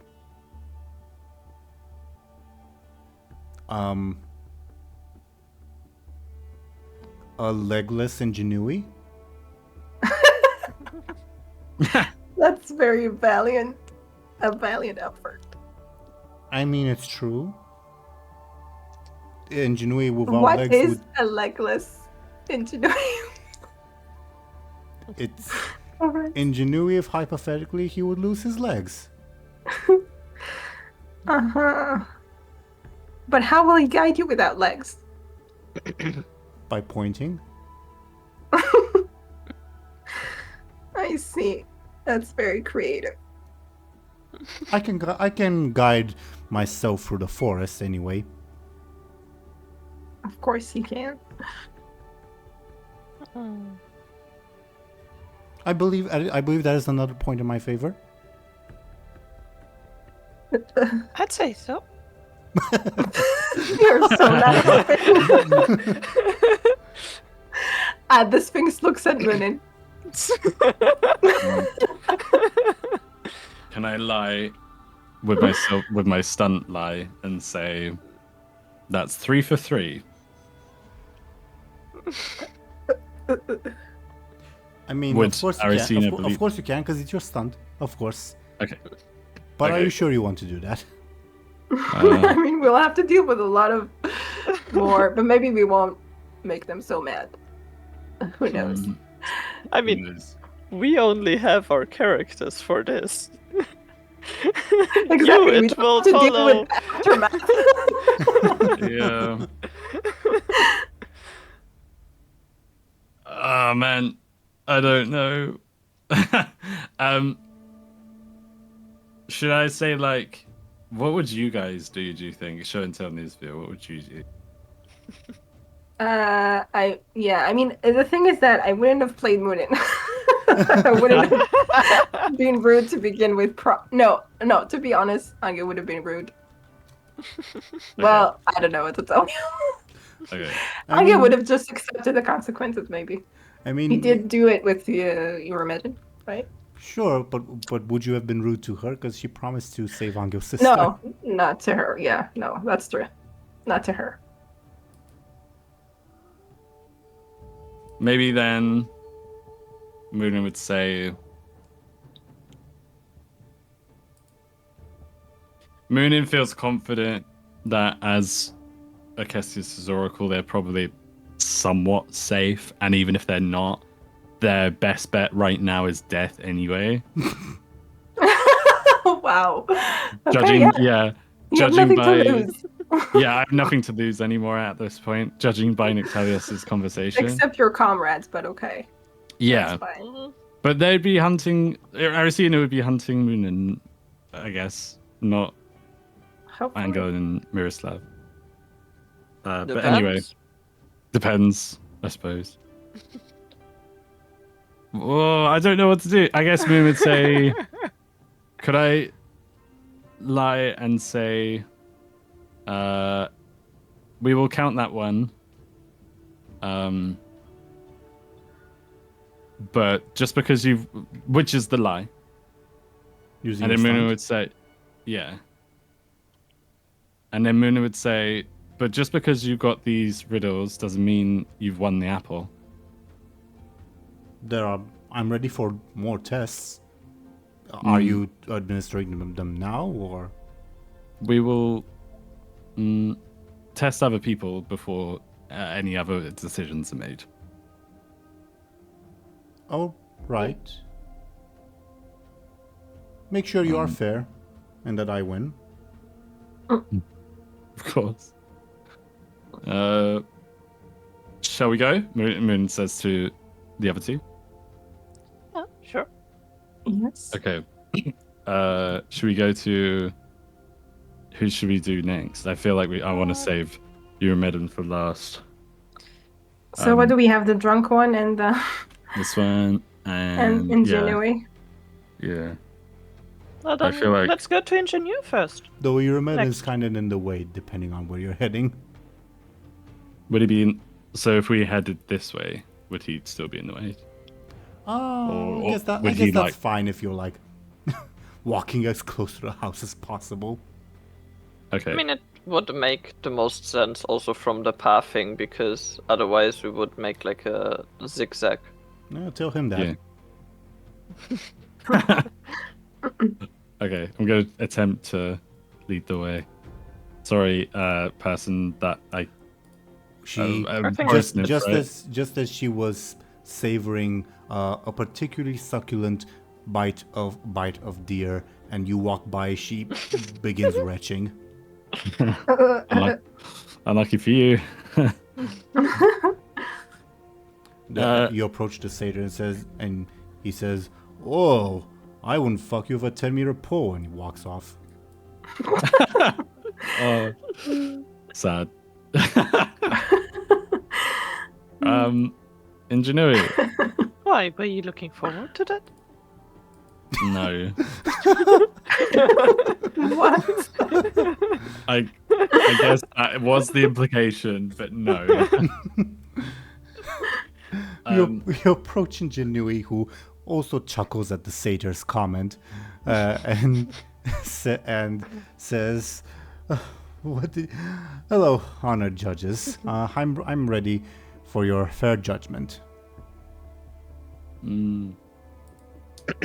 Great. We Fantastic. have some riddles for you. We Oh, we have our impartial. I think we would look to the Sphinx again and say we have our most impartial Riddler, which we will be testing you on. why So go ahead. this method, if I may ask? I'm a sphinx. What were It's the fastest one. And Is speed the most important aspect here, not fairness? it's also the most fair one, since all the navigation that everyone does is very different. So we decided to try see who can navigate riddles the best. An odd choice. I can respect it, but it is an odd one.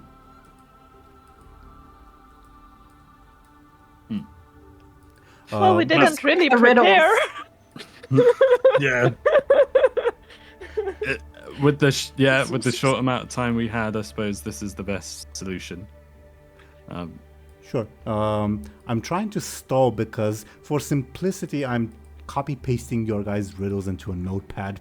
For simplicity, Okay. that's That why I'm is trying to fair. stall. Okay. I'm almost done. I'm almost done. Just give me a second, please. I can't believe the riddles became such a plot point. I feel so proud. I am mildly surprised as well. Just one, I think. Yeah, I just have the last free to copy paste, and then I will be done. Sorry about that.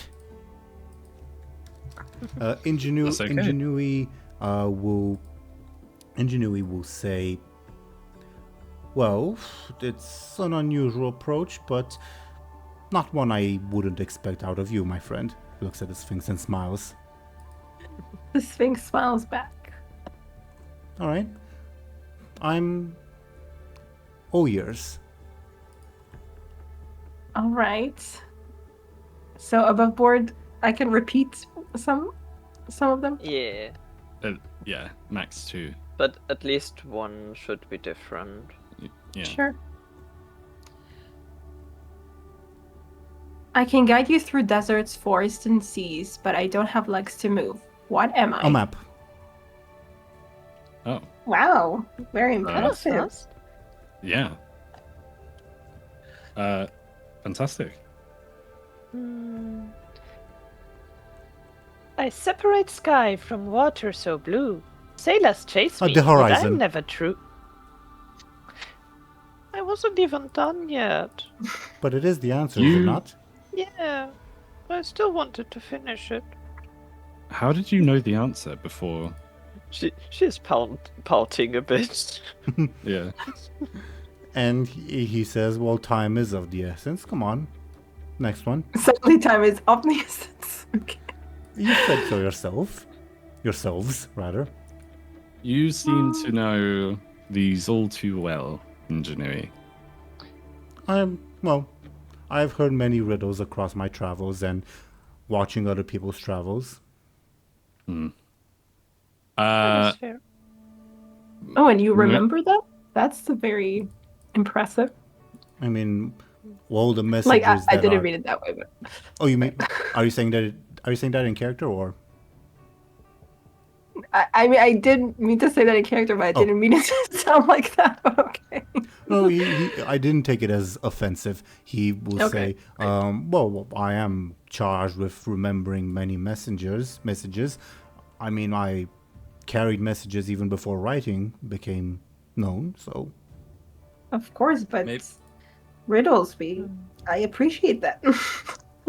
Whatever. I thought you might. Maybe I we will need let you tell the third one. maybe we need a new riddle. Muninn says to the Sphinx. Like completely new. Completely new. And I'll see if I can find you one. And, above board as Moot Deli, if you like. AwesomeRiddles.com.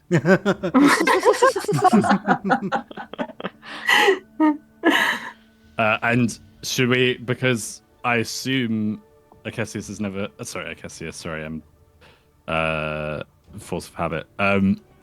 Because Ingenuity may not have heard this before, should I not give you, or how would you like to do I this, mean, Teeironor? The answer? do still post it, please, because he might guess it naturally. Okay. Like, for instance, how Irisina guessed the first one but failed the other two. Okay. Wait, so you're admitting that he was cheating? I don't get it. What? As an Ingenuity, is Yeah. you said. Technically, he is. Why is she cheating? Are you asking is Izvir? Yeah, Wait, I'm asking us as well, like, if you Teeironor know... said he could answer it naturally. As if to say that he didn't answer it naturally before. Make of that what you will. I think it's because Sure. he said like, oh, I've heard every riddle there is, right? Right. Yeah. That's the reason, I think. Okay, think so that's what the makes reason. this different? Because it's never been spoken. I assume it's never been spoken before. It's one that the Sphinx is about to say. Okay. Do you know what I'm talking? Wait, does that make sense or not? Like the Sphinx is going to make a new riddle that Oh, I Ingenuity's- see. that's- Okay. he's never heard before. He's never heard it before. I see. Okay, fair enough. Or at least that we don't know. of. Yeah. I mean, try to think of a new riddle. Sphinx. Yeah, I'm thinking. Oh, I'm really violently trying to look for a really good riddle. Like, is it supposed to be also related to navigation? Like, I mean, You guys make the rules, after all. I guess it should be. Yeah. then why can it be just one that we found and we just say that it's made up on the spot? Oh, you guys can do that, sure. Okay, so I just made this one up. So listen up. What IRL? No.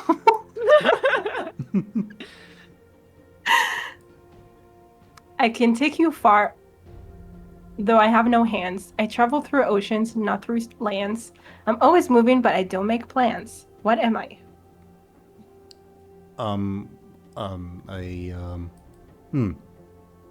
Interesting. The wind? No. Yes? Yes, the wind. No. Not quite.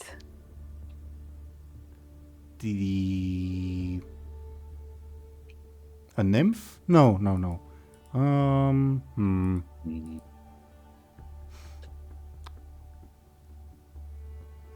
About how much time are you willing to give him? Because I think you'll eventually arrive at the answer, but not quickly. Probably about 60 seconds, would you say? Or like 2 minutes? What do you think? 60, like a minute, yeah. Yeah, a minute. Let's do it. Then I'm gonna roll a 50-50 to see if he gets it. A 1 is yes, a 2 is no. He does get it.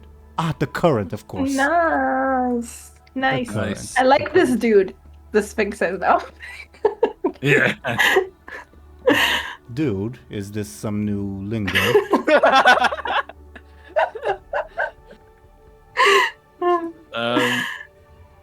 Well, you seem to have done well. But yes, completely Very well. completely above board, because I guess it doesn't matter at this point. Completely above board, yes, Ingenuity was cheating for the first two. Yeah. Like, why, he overheard us? Yeah, he overheard you talking, yeah, but even if you whispered. Ah, okay. Okay. And Kalika is still This pouting dude. that he didn't even let her He finish. didn't even try to hide it, really. Okay. Yeah. I mean, if you called him out on it, I'm sure he'd find some excuse as to how it relates to navigation or whatever. Yeah, of course. Sure. Anyway, he says, "Oh, I believe that is full marks." He extends a hand, waiting the apple. We have. Yeah, we have more. We have 2 more interviews to undertake. Yeah, to conduct. Oh. Oh, what could be better than a perfect score? Well, this has to be fair. I think the person finish. Yeah. That's true. What did you say? Letting the person finish first before you answer. Oh my god. Did you actually say that? Ingenuity says, "Well, I didn't want to waste time. You seemed so insistent upon it. So why waste time further when I already have a perfect score?" Aracena also got a perfect score, so we will she have didn't. to... Dude, stop eavesdropping. Well... we should at least give the others a chance. However, your score... I'm the favorite, I imagine. I should expect the apple soon, yes? So far, Muninn would reluctantly say. So far. But we should give the others a chance at least. Yes, I shall. We have to be impartial. I understand, but given the circumstances, well, I will be fully ready to receive it. I'll prepare a victory speech, of course. And, well, we wouldn't want to be in a situation where that would not be the case, would we? So, you saw through... I have a question. I don't know if I should... I'm not going to do it. Let's move on to Let's move on to another one. Muninn would walk over to... We will come back with you shortly, and Muninn would start walking to this guy. If you guys are ready, that is. Which guy? You're a med. The drunk one? Or you're No, med- you're... Oh. Yeah, you're a med. Get it over Okay. and done with. Save the sweet one till last. The Okay. drunk one. Yeah. Yeah. Eurymedon glares at you and says, "Child murderer, I don't expect any fair judgment coming from you." That's why I have 2 impartial assistants with me. Then I'll listen to them and not you. You won't be the first. And Muninn Alright. looks to the Sphinx. So, we're going to ask some riddles What? about navigation. What sort of nonsense is this? I already know all there is about navigation. I am the deity of the sea. This is pointless. So, prove it. Watch your tone, little Sphinx. I'm not above disemboweling you for your impudence. Of course. I didn't mean any offense. Good. So why waste time with this? I just thought you would love... We already know that as the patron of the sea, I am, by definition, the best navigator. Of the sea, perhaps. What other navigation is there? There's also Land. navigation on land. Yeah. There's no such thing. It even has the root word for naval in it.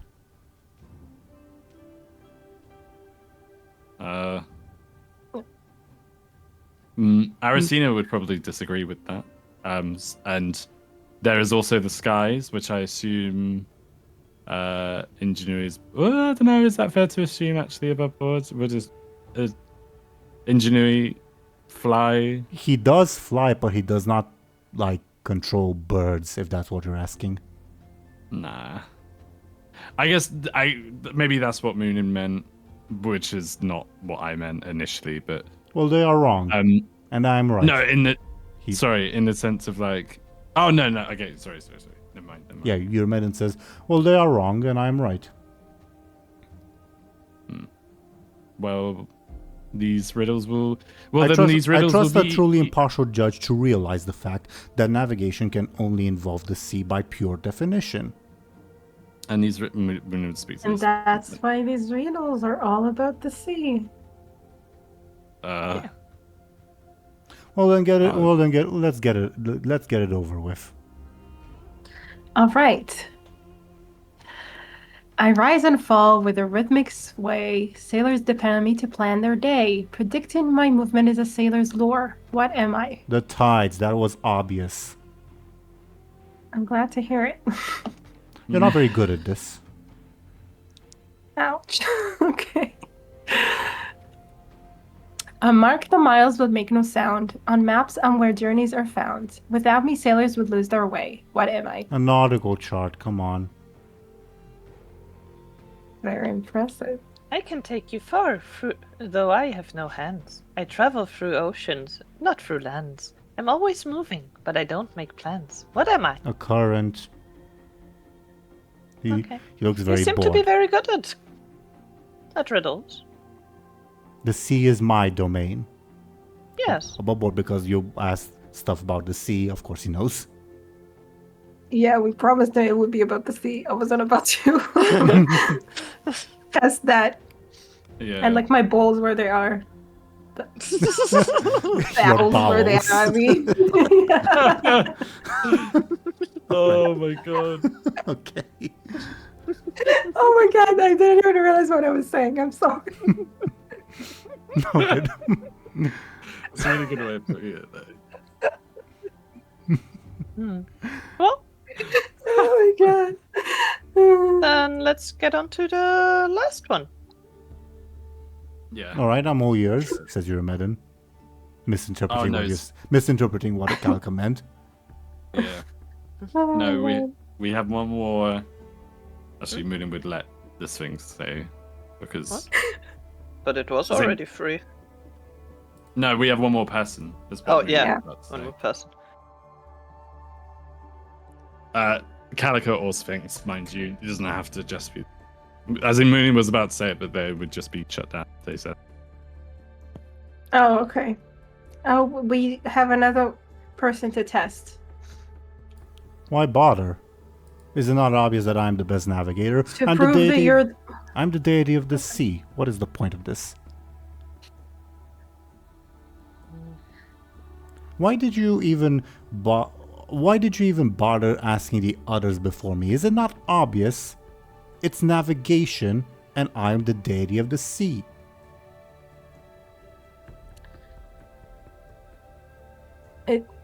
It's... I'm beginning to doubt your impartiality. I don't know what to say. Someone help me. well, I guess Muninn would pipe up and say like, well, your perfect score would be a good. A way Your to perfect score- showcase that to everyone. Yeah. Your perfect score would sing so much sweeter to everyone else if they have imperfect scores, wouldn't it? I suppose. Yeah. Can't believe I convinced him above board. Make them Don't- see their folly. Exactly. That's what we're going to do. Yeah. Well, go do it. This We will. This contest is an insult, I swear. Go on, carry on. Okay, we're carrying on. I think this was the drunk one, right? Yep. He is at the moment swaying, leaning against the burnt tree and drinking vigorously. As I suppose, since Calica, Izvir dragged your token first to him, he stares at you with, the Rasputin stare, where it seems like he's staring into your soul. He does that to you. Says nothing though. Just Calica stares wide-eyed. tries to stare back. It's kind of intimidating. Yeah, no, she is very intimidated, but she's like, if I look away now, I'm showing weakness, and she's like, I need to stare back, need to stay strong. Then Dritas mumbles, forest 1600 years ago, the deer you killed by accident. You didn't tell your mistress about it.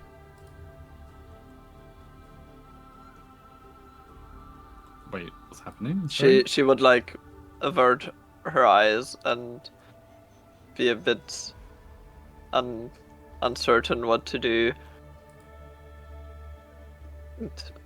Back away just a little bit. He would definitely notice. Takes a swig from his drink while still staring right at you. Just as Calica, all of us. Can you guys please arrive soon? Oh, my goodness! Because I was listening as to what was going on. I didn't realize that. Yeah, that I was the like, cause. what is... It's because we. I was like, what's happening? Oh my god! When Muninn and the Sphinx arrive, he blinks a couple of times and shakes his head, and he appears much more uncertain and says, "Who are you lot?" We're the Muninn. judges. Yeah, we're the judges. Judges for what? For the golden apple. Oh yeah, give it to me. You have to earn it. You'll I have got to- it. And yeah, And the others might take it. We need to... No, someone ask you already some took riddles. it. I don't have it on me. Yeah, Oh, Muninn okay. has it. So we'll Well, tell give it it. to We'll me. give it to you if you answer our riddles correctly. You steal from me, and now you want me to answer riddles? Akesius, is that right? Akesius took it from you, not me. But you gave it to He him. did? Actually. I Yes. did. You gave it to him so that we may give it to whoever wins wins the challenge. Sorry. What challenge? Just do the riddles. Yeah. The riddle. Everyone is good at different kinds of navigation. We decided to test everyone's ability Oh yeah, to I'm the navigate best. riddles. I'm the best navigator. Right. All right, hand it Right. over. Do the riddles. Do the riddles. I mean, it would say. I always point you north, no matter the way, to help you know which path to take today. What shows direction, come what may. What? Oh yeah. I had a satyr friend, and he was cursed, don't remember by who, and his dick always pointed north. So yeah, Eustratos, that's the name. Eustratos is the answer. Is it? You okay? Oh my god. I mean, above board is not incorrect, I guess. Yeah. He shows direction. Okay, I guess because it always points north. Whatever. Not the answer. Not the. So that was wrong. What? But his dick really points north. I'll call him. Eustratos. He yells out. Oh my god. Is that the guy who talked to Muninn before? No. This other satyr approaches and says, "My lordship, Eustratos died 2,000 years ago." What? Oh. What? Why no one tell me? Oh my god. Sadly, that means it's not the answer. You killed him, my lordship. Why would I do that? You were perturbed at the time. Oh. Whatever, still the answer, alright. No. If he's dead, he can't point the direction, come what may. Well, he like grabs this one satyr that came and says, bring his corpse here. I'm sure the dick still points north. I mean, it's probably a skeleton by now, and I really doubt it. Yeah. You never know with these curses. They last a lifetime or a lifetime of lifetimes. Yeah. All right. That's I think that's the apple for me. Come on, give it. No, you have two more. Oh.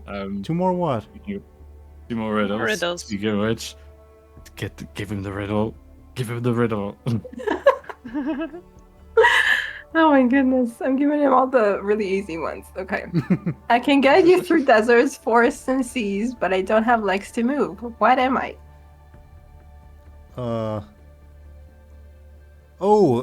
Some good wine. That always guides me right. And wine doesn't have legs. Wine doesn't have legs. It actually does. Wine does have legs. So when you Muninn would probably describe this, but wine's legs is when you I think it's like above board. I actually can't remember. But when you when you swirl wine in a glass, it will stick to the sides, and that's actually called legs. Oh, interesting. Above board, I did not know that, but upon listening to your explanation, Dendrita says, "Oh, I guess I got that wrong." Okay, can I have the apple now? We have a third riddle for you.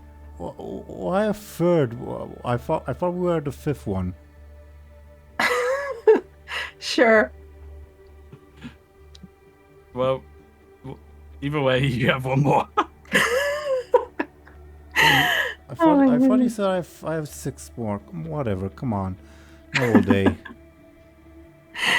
I sneak through the trees and play on the ground. My warmth and brightness can often be found. Without me, shadows would rule the day. What am I?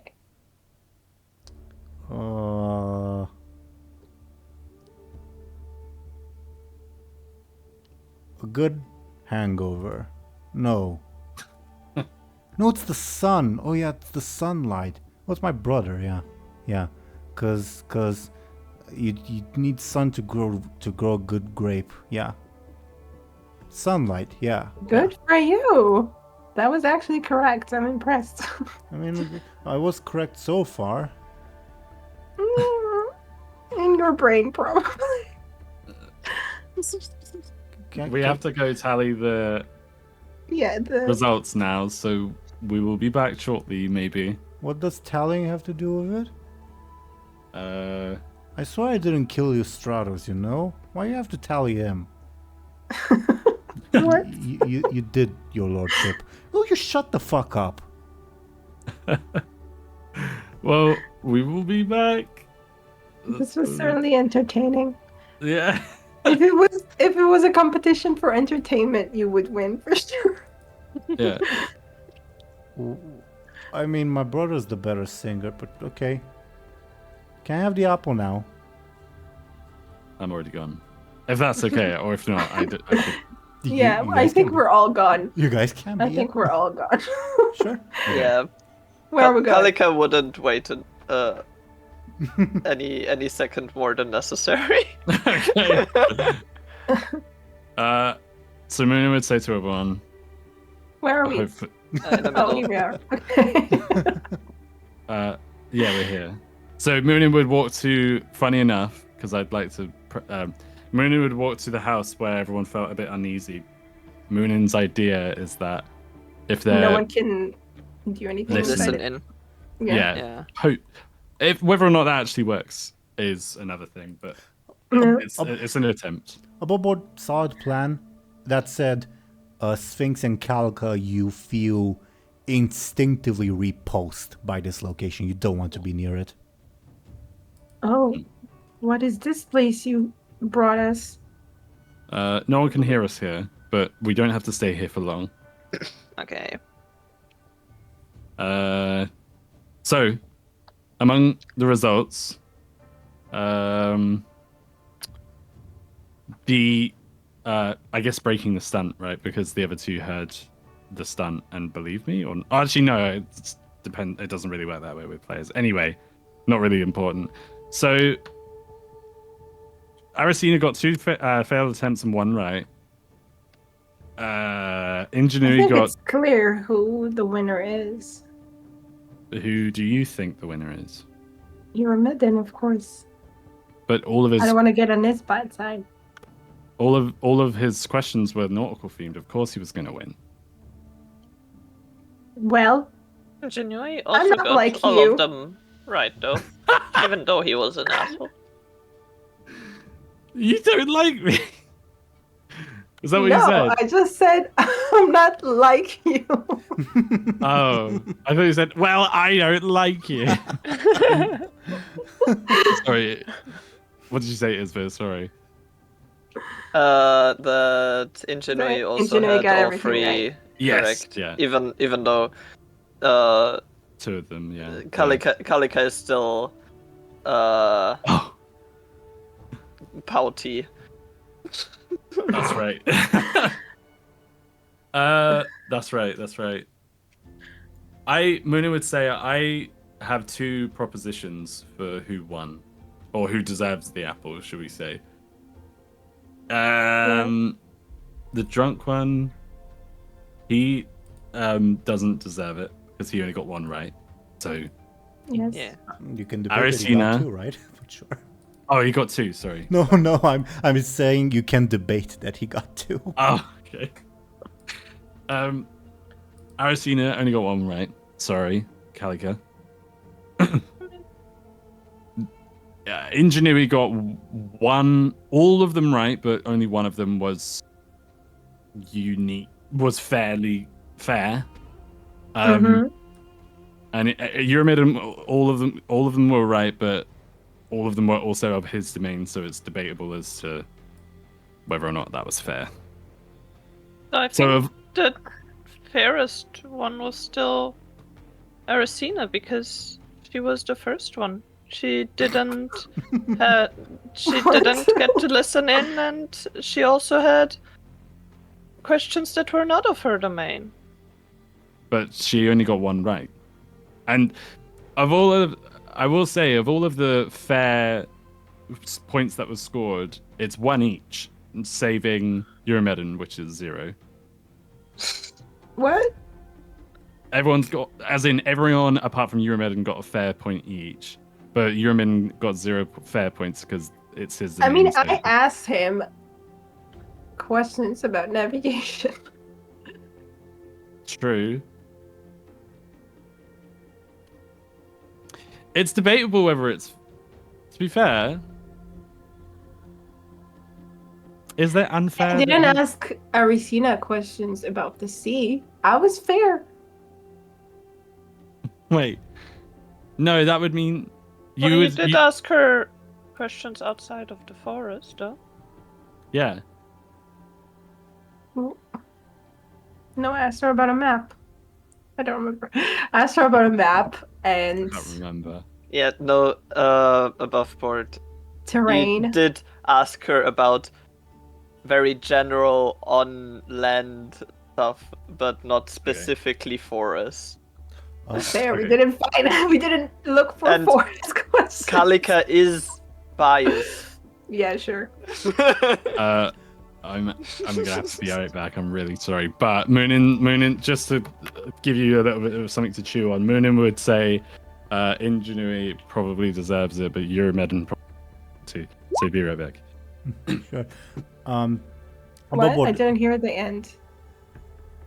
it cut out for me too. We'll ask Deli to repeat themselves. Okay. Above board, I'll also repeat this when Deli gets back. I belatedly realized that if you wanted her advice, Anya Veres was kind of in an inaccessible position because you'd have to get past some of the competitors. So I moved her to be more accessible if you want her advice. Oh, yeah. Oh, okay, cool.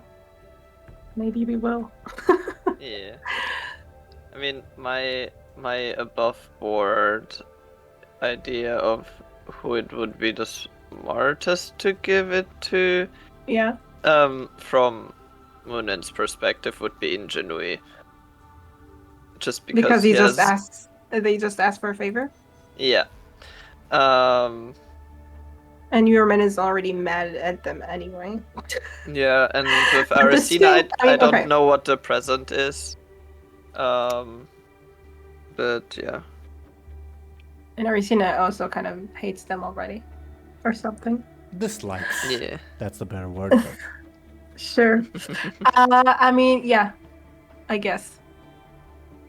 From the Sphinx, though, the Sphinx was really afraid of Eurmidden, I feel like, so the Sphinx is going to stick to Eurmidden. Yeah, so we have Kalika, who is Biased if about possible Arisina, yeah. Aracena should win. We have the Sphinx that is, if possible, your madam should win, and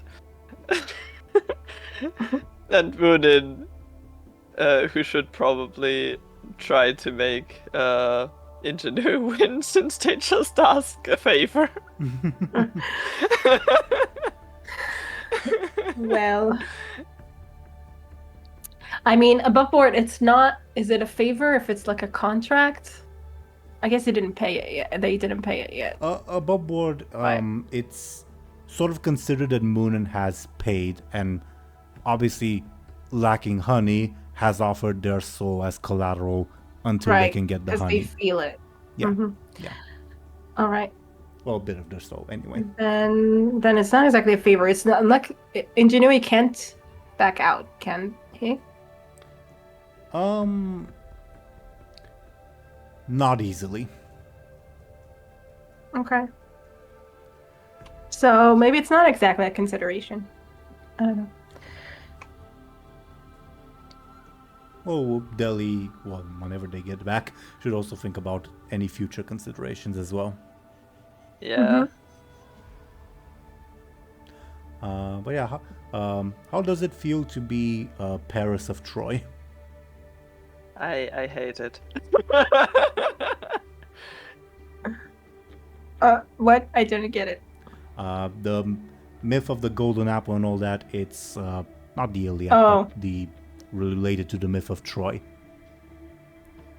Oh, really? I didn't know that. Okay. Well, basically the reason why Paris married Helen and started the whole Trojan War and all that was because of a similar golden apple situation. Only was he had to judge who's the most beautiful out of three goddesses, Athena, Aphrodite, and Hera.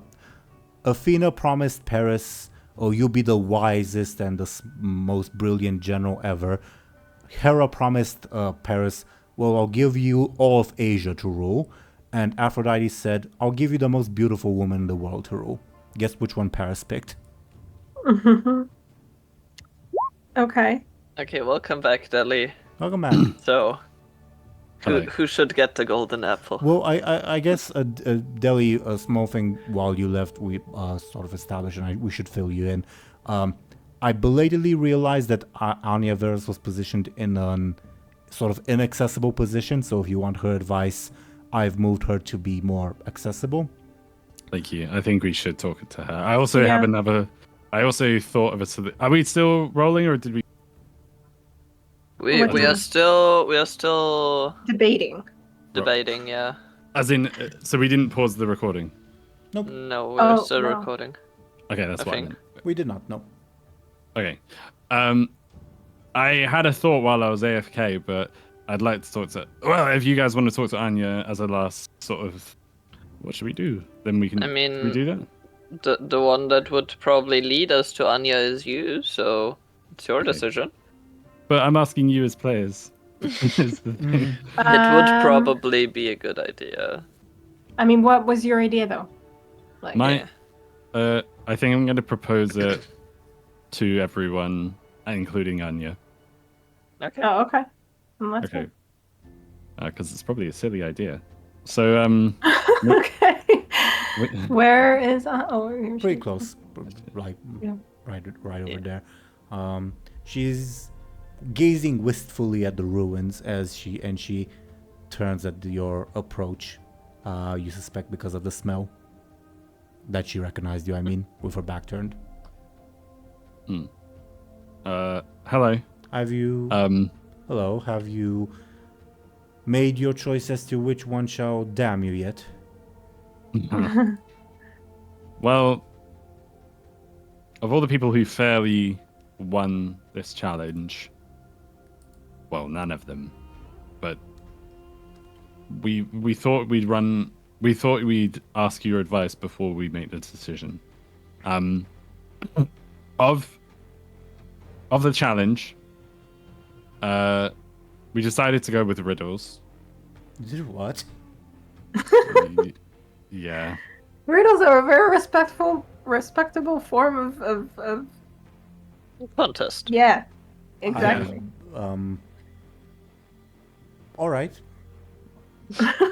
And Muninn, you can see on their face maybe that, yeah, I know it's weird, but Muninn would say, Aracena got 1 out of 3 right. Engineer got all 3 right, but 2 of them he had heard before, so technically only 1. I mean, Euromedon, sorry, go on. I don't think he'd take that. In his view, I think he'd say that he got all 3 right. Doesn't matter if I it's agree. because he heard them before or if he. Yeah, all Guess 3 of right. them say that they got all 3 rights. Yeah, the only one who was a little bit more honest was the drunk one. And I think, anyway, it's hard to tell with him. Honest. I'm not yeah, sure about that. maybe confused is a better answer. But- of course. Euromedon got all 3 right. Of course, they were nautical themed. And I think the drunk one got 1 right. So I do have a proposition, but do you have any advice before we? Well, I do have one piece of advice. All of them, I imagine. Well, no offense, but the way you're acting, you seem rather intimidated by the task. All of you, I mean. I imagine you didn't get to say this. All of them, I imagine, have threatened you if they don't receive the apple. Have you considered whether you can extract benefits from them? Right. I suppose we haven't thought of that.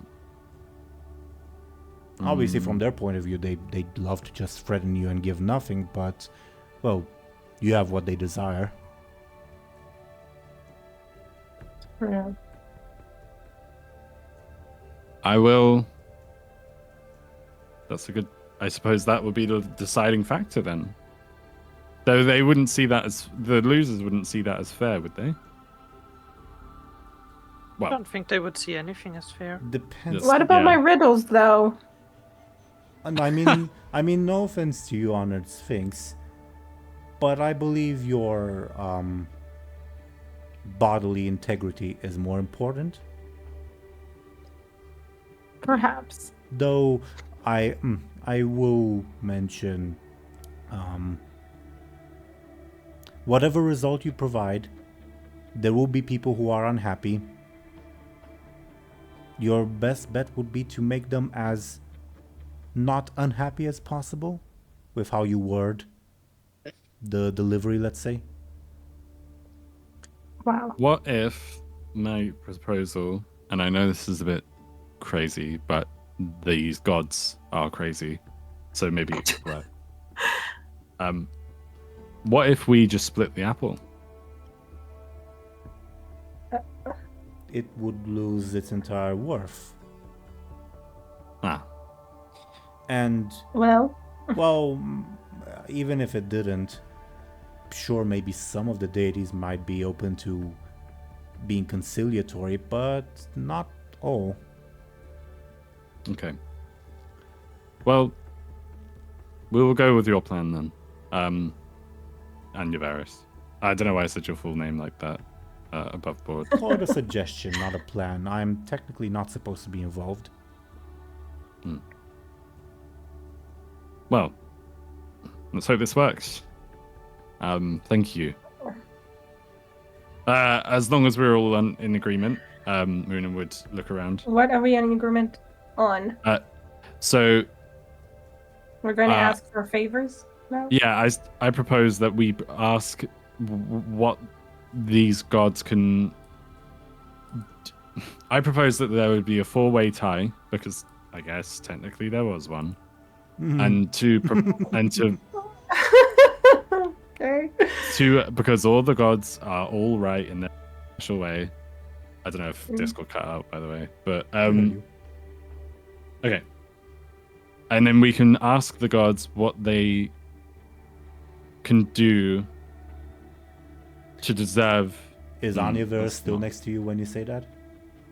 When you propose Yeah. this? Yeah. Anya says, do you want such bribery to be so obvious, so blatant? But ignore what I said, I'm not supposed to opine too much. I do agree. I don't think that's a good idea. Do you want me to So, leave? no. Why would we want you to leave? Because I'm not supposed to help you. Right. Well, we will adjourn, but thank you. And then Muninn would say to Anvil, let's think of something. Oh, she's gone. Okay. Like whoosh. Yeah.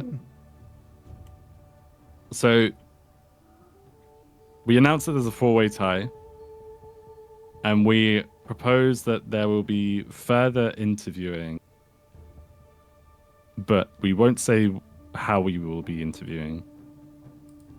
And then once we interview each god, we will ask them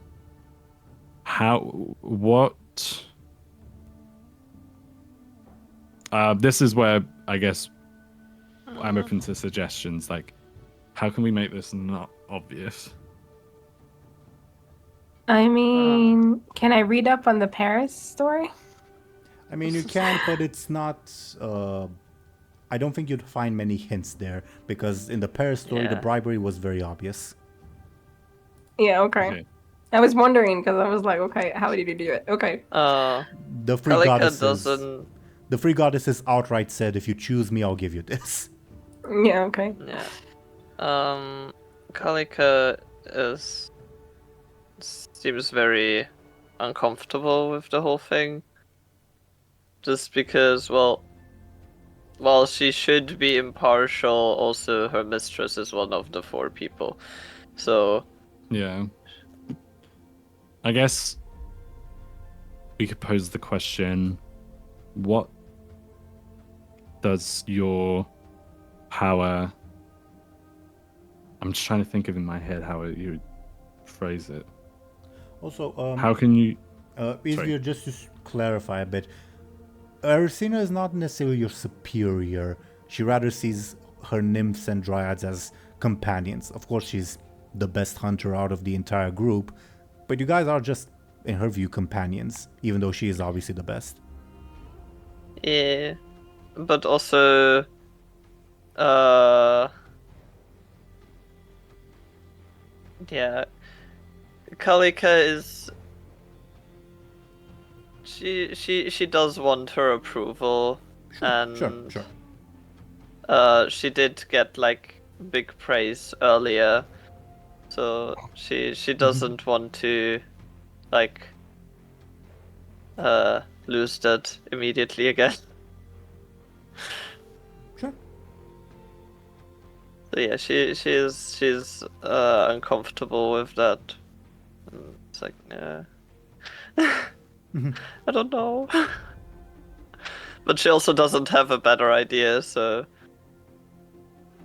yeah. Could we say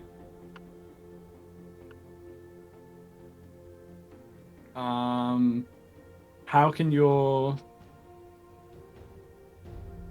as a final show of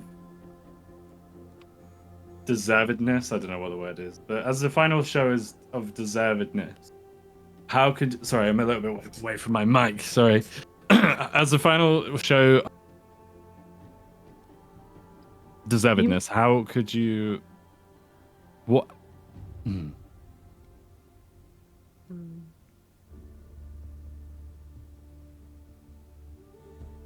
What is like a bribe but not a bribe? That's a riddle. We asked them that, and we see what they come up with. I guess. Should we say? Yeah. That's a good one too. To just meta game it and be like, not meta game, but you know what I'm saying. I had a thought. Maybe the wording could be like, "Oh, you're all great and powerful, and you all got the riddles right. To prove your power, you all must offer a great boon, or like present your, not offer, but maybe present your greatest boon, and the one with the best boon wins, I guess." Not really. But But what it has that kind got to of- do with navigation? Like I don't think Yeah. your midden, for instance, will agree with it. Yeah. It could.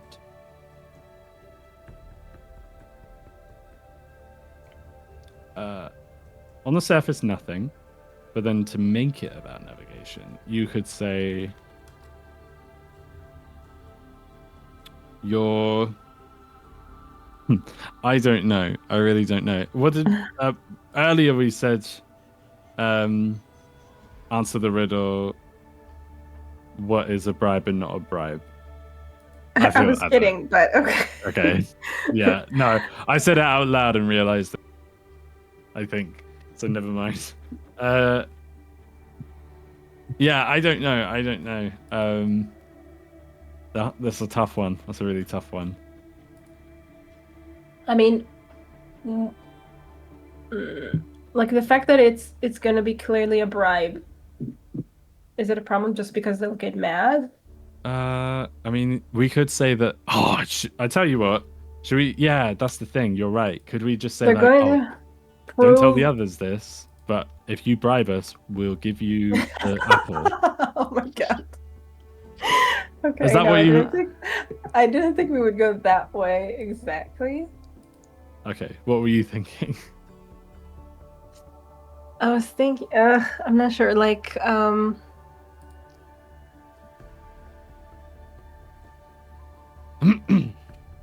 Ow. I guess something along the lines of what you already said, like The one with the greatest boon. yeah. It's just that maybe not use the word prove because your midden, for instance, got mad at it. Yeah. Like they have something to prove, but like kind of show the rest of them how good you're or whatever. Yeah. To show again how I agree. I think that's good. I think the only thing is the navigation part. So maybe it's like oh, all of you are equally good at navigation. They probably won't like that. No. Yeah, especially since we already said like we're doing riddles because they all excel in different kinds of navigation.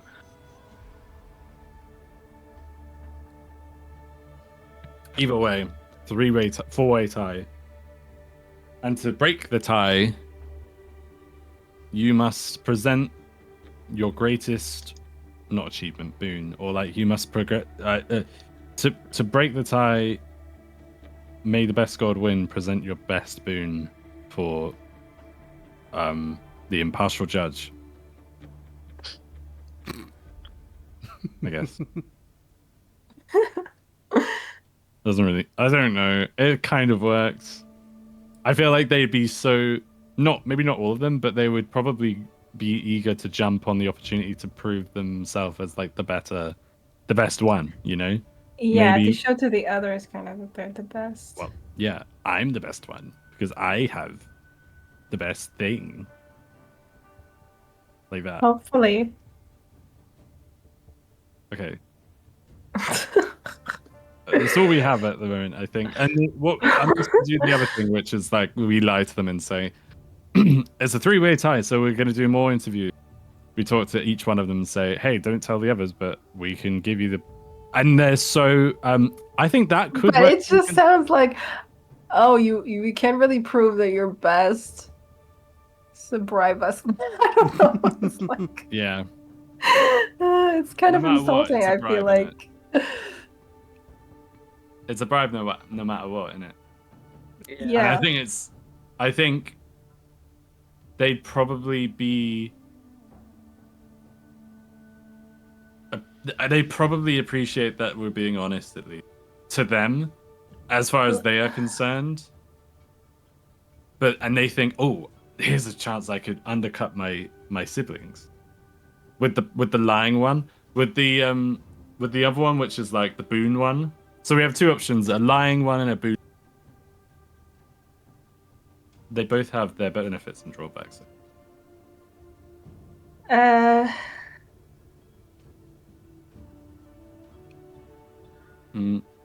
Like maybe we can say, okay, we can show like your navigation skills.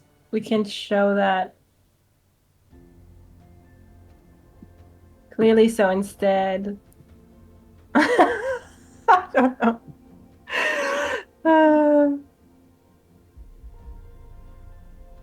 I don't know. I just had a thought I could hide it. Hide the apple. Actually, no, we thought of that at the beginning and it would take too long. Maybe we could say something like, okay, we need something to like give us something so that we can show. Okay, it's really stupid and convoluted. I don't even know how to word it, but like the gift you will give us will be further kind of not proof, but like a way to show that you won, kind of. Do you know what I'm getting at? Yeah. Like,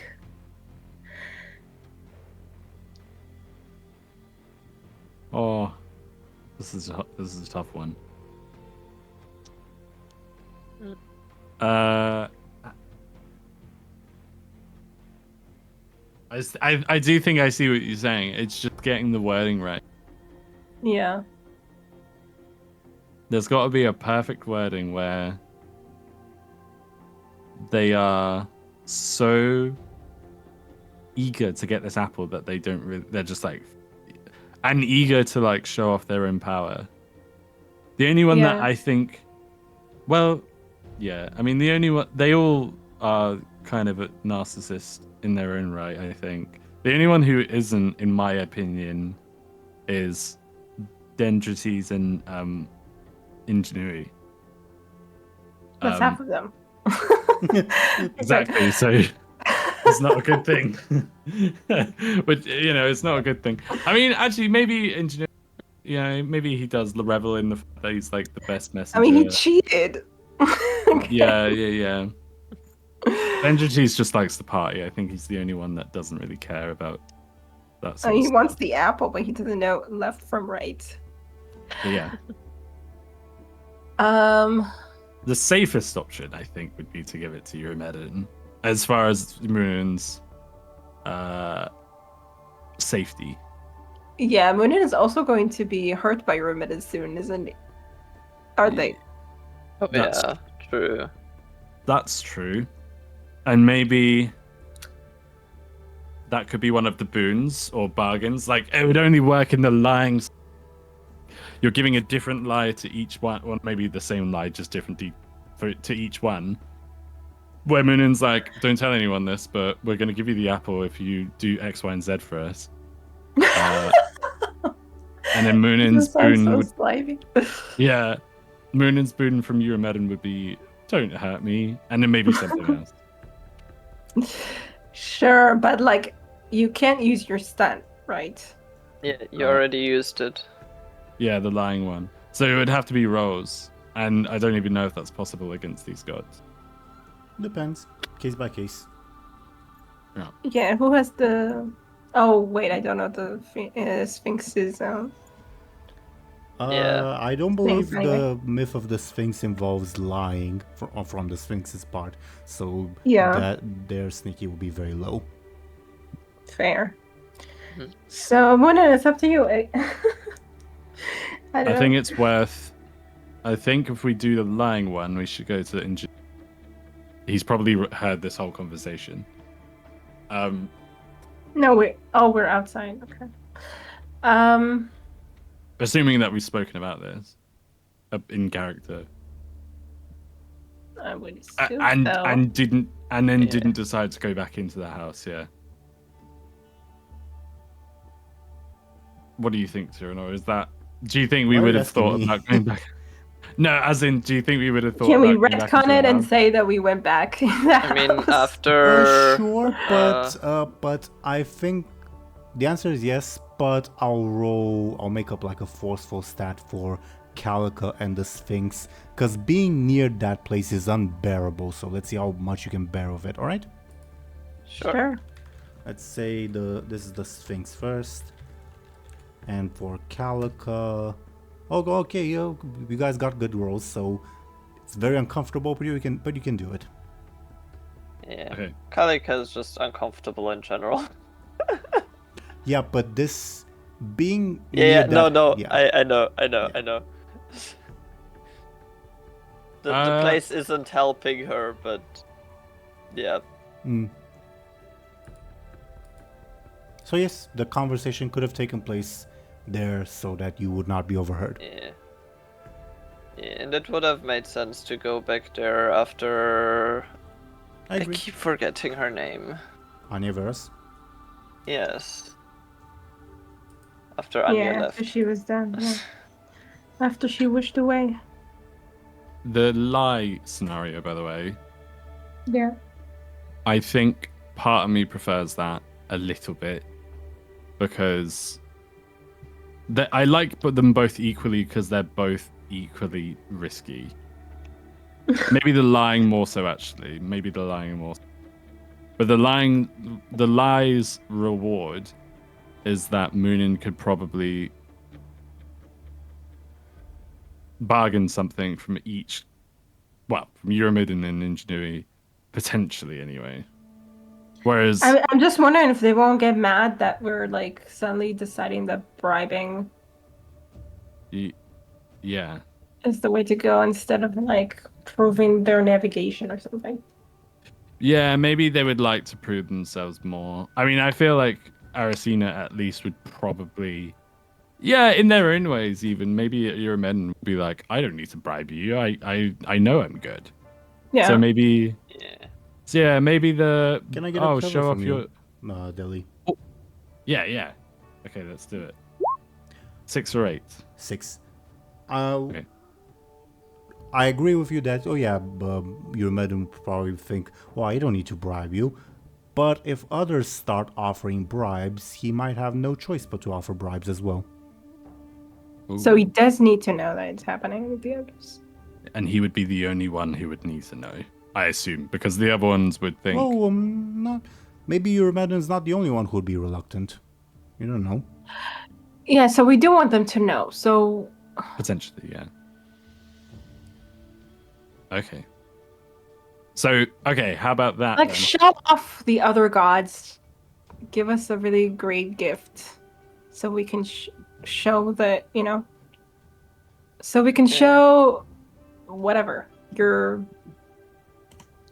greatness to the other So gods the and more- everyone else in the world.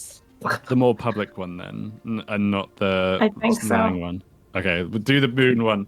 We're doing the moon one. We'll do it live. Okay. The wording's gonna have to be very tricky though. Do let me know if you want to call Show everyone off or your yeah. greatness, something like that. Yeah. Just show off your greatness, you know. Okay, let's do it. Yeah. Yeah, do let me know if For you the want round. to call everyone. Okay. Muninn would ask, could we ask Akesius to do it because Munin's not very well. Yeah, sure. We respected. can sort of fast forward and announce a decision has been made. At which point, yeah, all four approach. All looking very expectant. I guess I'll put Erisina here-ish Okay. so that she's not in the no-no house. Yeah. Okay, who's doing the announcement? Is it me? You. Okay. Then Dendrichus says, "Who are you?" What? And he looks at Muninn and says, "Why would your father do that to your mother?" Oh. Wow. Oh, wow. I think that takes Muninn aback a bit. And then maybe I can imagine.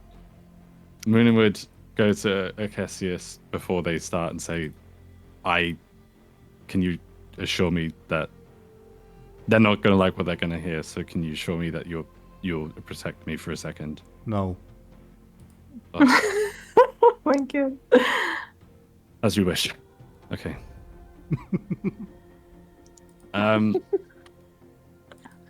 So, blessed gods, honored gods. That's me. Erisina gives him like a not a shoulder.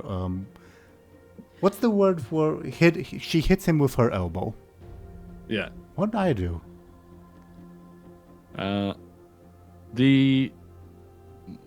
I and the impartial judges, the Sphinx, Kalika, we have all sort of what's the word? Munin's probably stumbling because of what Dendrites said. We have all Oh god. calculated the results. We've all calculated the results, and there is a 4-way tie. But I thought I got one wrong, says Dendritus. Oh my god. Mm, This dude. no, that's not right. Where did I get So two Muninn wrong? would try and move on and say, there to break this 4-way tie, we have come to the group decision of a tiebreaker, which is to. I'm struggling as Deli, which is to proclaim to. The tiebreaker is to proclaim your. Sorry, what were you gonna say? No, I'm sorry. I'm trying to Also, yeah, for each of you to. like showcase your great power, Mhm. Then and he walks up to you, Dendritus, and says, with the wide-eyed stare that he gave Kalika before, Oh no. do you truly think that is your mother? And Erisina drags him back to the stands so you can continue. And she says, "Carry on. So apologies about my brother." Oh my God. Tell them something important, I think. Forgot what though. that would confuse Muninn more than anything. But still very interesting because of what he said previously. But they would very confused and very struck with emotion say, to show off, the winner will be the one to show their greatest boon. Is boon what we decided on, or power? By the way. Boon, yeah, to make it Yeah, clear boon. that it's Boon, yeah. something good for us. Yeah. Good, because I didn't want to retcon that anyway. Boon. You're asking for a bribe? Asks Eurymedon. Not a bribe. The best navigator would have the best boon to give their followers to enhance their navigational skills. Oh, maybe the best thing they've ever found during their navigation. Oh, supposedly. that's the one. I think that's the one. Show&Tell. Yeah. Can I steal that? Sure. Yeah, Please. Yeah. So showcase. It's not a bribe, but you will showcase the best boon you have found in your travels, showcasing your skills as a navigator. Dendritas yells, "Hey, where is it? Can someone bring you Stratos here?" This dude. Eurymedon says, "You're asking for bribes. It is clear as day. I will not agree to this." And Erisina says, Then you won't get the apple. Do you say that out loud? No. Erisina says, "Well, I've already you already received one of my greatest hunts, but I can find you a magnificent golden pelt that will awe everyone nearby." Well, you're accepting to offer a bribe. Uncle, do you know what's at stake? Dendritas once again has this like focused look, and he, out of nowhere, like almost a magician's trick, pulls out an amphora, basically like an ancient container of wine, and looks straight into Muninn's eyes, and says, "I offer the truth." And then he once again becomes dizzy and says, "Oh, why did I take this out?" Oh my god, that's interesting. I think Muninn would be interested in that, but then Muninn would look to trying not to be too enticed. Muninn would look to ingenuity. And I want to say our bargain, like pay off our bargain, but obviously I can't say that above board. So maybe Muninn would look to ingenuity and be like, give him an eye and be like, we have a bargain. This could pay it off. Would He thinks translate? About it. He thinks about it, but he is interrupted by Eurymedon that says, "Fine, if you give it to me, I won't avenge myself on the murderer's sister." Oh my god. Oh, no way. "I offer the truth," that. says Dendritas. Muninn, it's up to. I mean, is it up to Muninn, or does the Sphinx get a say too? You guys, Who cares about any of this? You guys do get a say. Once again, Dendritas says, "I offer the truth," raising the amphora high. Erisina repeats her offer of a magnificent golden cloak that will awe everyone nearby. Ingenuity ponders and says, in the end, "Truth of a different kind is what I offer." What does that mean? Yeah, what? Way to be cryptic, guys. What does that mean? You will, Delia, your volume's a bit low, but he will Right. say, you'll say, I offer indispensable knowledge of what awaits. Oh.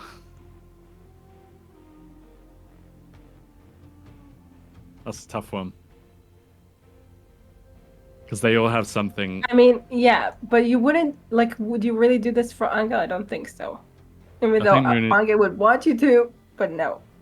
I think Muninn is trying to be a bit less selfish, judging by their. Because obviously earlier they were like, I could be free, but I'd have to kill the world. And they were like genuine, as impractical as that was. They were genuine. But they thought, no, I can't be selfish. This is how I got. I got here because I was being selfish. So Muninn wouldn't pass up Eurymedon's deal. No.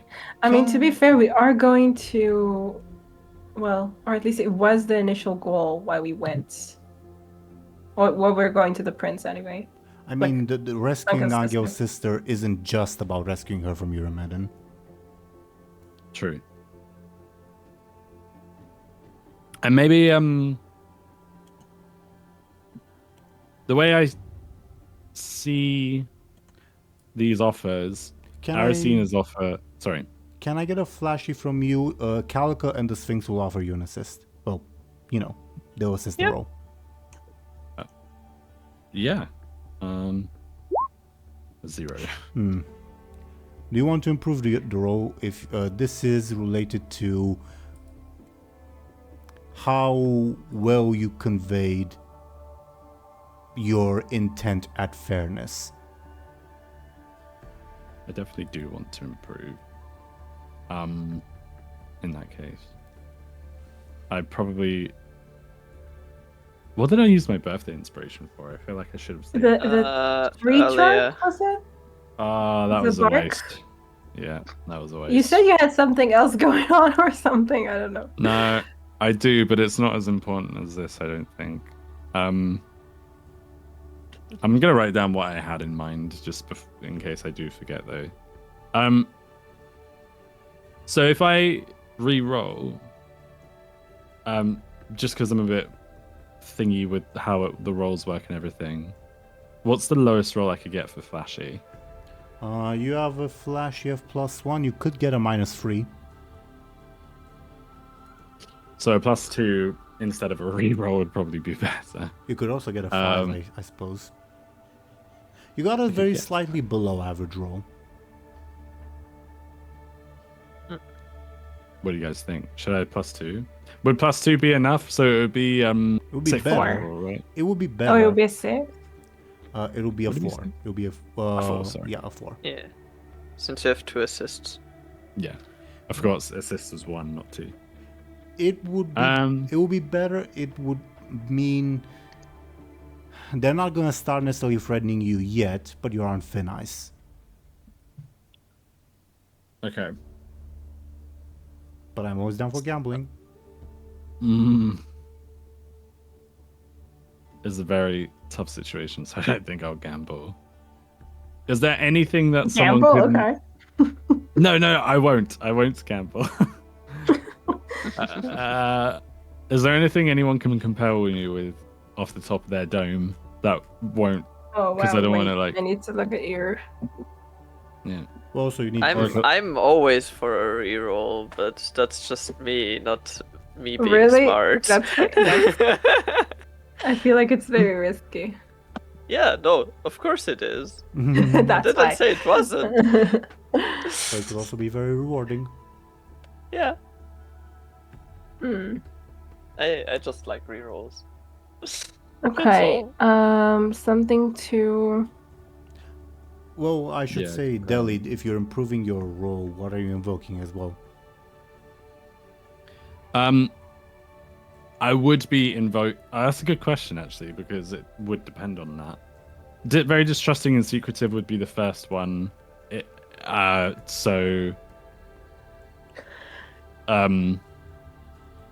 so I can. Sorry, I've just realised that there's a spelling mistake on my. Secretive. Yeah. Yeah. After 4 years, I've had that. I've had that for 4 years. Yeah, very distrusting and secretive. How would For that the help? first one, How would that help? because I am being impartial, and they are poker. I'm poker facing, so Sure, they okay, think I'm being okay. impartial. Sure. Okay, cool. Reroll +2. Yeah, but I would also like to. Not a yes or no I mean, question. It was reroll or Oh. +2. My bad, sorry, +2. But I would also like to +2 it again if I can get a different compel, if that's cool. Yeah, I'm just trying to think. This is where the one Distrusting and 2.5 style. secretive. I could do something pretty nasty, but I guess you can always no, you have to agree, right? You don't have 3 points. Yeah, so I would have Yeah, to agree. They Yeah, don't, yeah. I'm can really. I pose it as a question before I actually Yeah, I mean, I do the guess. compel? Okay. Yeah. Okay. Like Yeah. I guess I just immediately thought that you wouldn't go for the what's his name? The drunk one? Like his offer because you're distrusting of the truth that he's going to offer or something. I was, funnily enough, thinking of compelling the exact same aspect, but for the exact opposite reason. The opposite. Yeah. Because of Yeah. Munin's secretive past that they've. Yeah. So they want to like find out about it. Yeah. Okay. But it's funny that you're technically first because you brought it up first. So you have priority if that's what you want to do. I don't know if I really want to do that. It feels wrong. I also am hesitant of compelling Muninn to pick one because it does feel a bit off. It is funny how, because Show&Tell, you went for distrusting, and then Teeironor, you went for secretive. It is funny how that works. I don't know. I'm at your mercy, both of you. So, How much how much are you considering going for that? Could I... Like, I have an idea. Okay. To answer your question, Show&Tell, before the idea, to answer your question, sorry to interrupt this, but That's okay. it's split 33% each way because the only one I'm not considering is Aracene. Poor Aracene. Sorry. So my idea for a compel would be would be compelling that has a Tomb of Knowledge and Scribble. That you after this goes down, you write down like everything you know about like your mother or your parents or who your real mother could be or something like that. Yeah. Okay. Because the compel doesn't don't have get to it. be negative, does it? Or what? The compel should doesn't be. have to be one related to the choosing. No, it doesn't. It and doesn't. I But it think- should be a little bit. I think like a little bit of an obstacle. or something. Yeah. A slight obstacle, as in, but I'm fine with it. We can think of ways that might come to bite Muninn. Yeah. Well, I'm at your guys' mercy. Yeah, You So can also if- compel yourself, you know. Yeah. I compel myself to... No, I don't. I have any ideas. I forget Yeah, that I could do that, though. If Yeah. if it's fine with everyone, I would compel, as I said, Muninn to like write down everything they remember about like their mother and their parents and who their real mother could be, like just trying to figure out what the fuck Detritus was talking about. I don't know. I see I what don't you know mean. your whole backstory, so I don't know if Yeah. would Muninn s- already knows. I would say to sort of make it, I guess, slightly more negative as a proposal.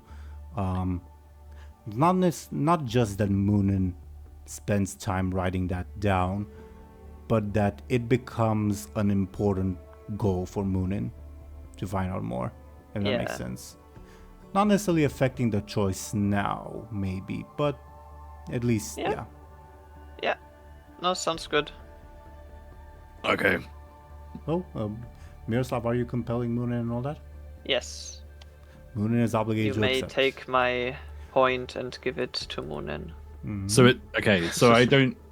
So just to clarify, I'm not obligated to take Dendrati's thing. No. It's just, okay. It's just that after I leave here, I have to. Okay, that makes sense. Cool. Thank you for that. You're welcome.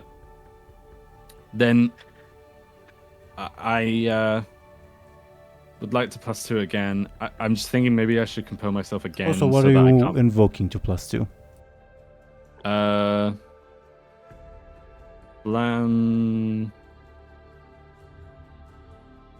Oracle of Acesius. I'm Acesius' Oracle, so I will be impartial.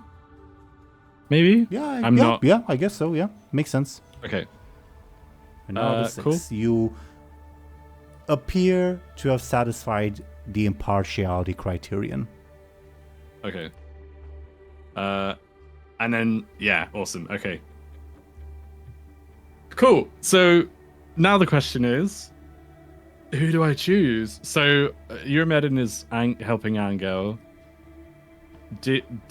As in the options that I would probably go for. Yeah. So Eurymedon helps Anghel. Dendrati's gives Muninn lore about themselves that they don't know, and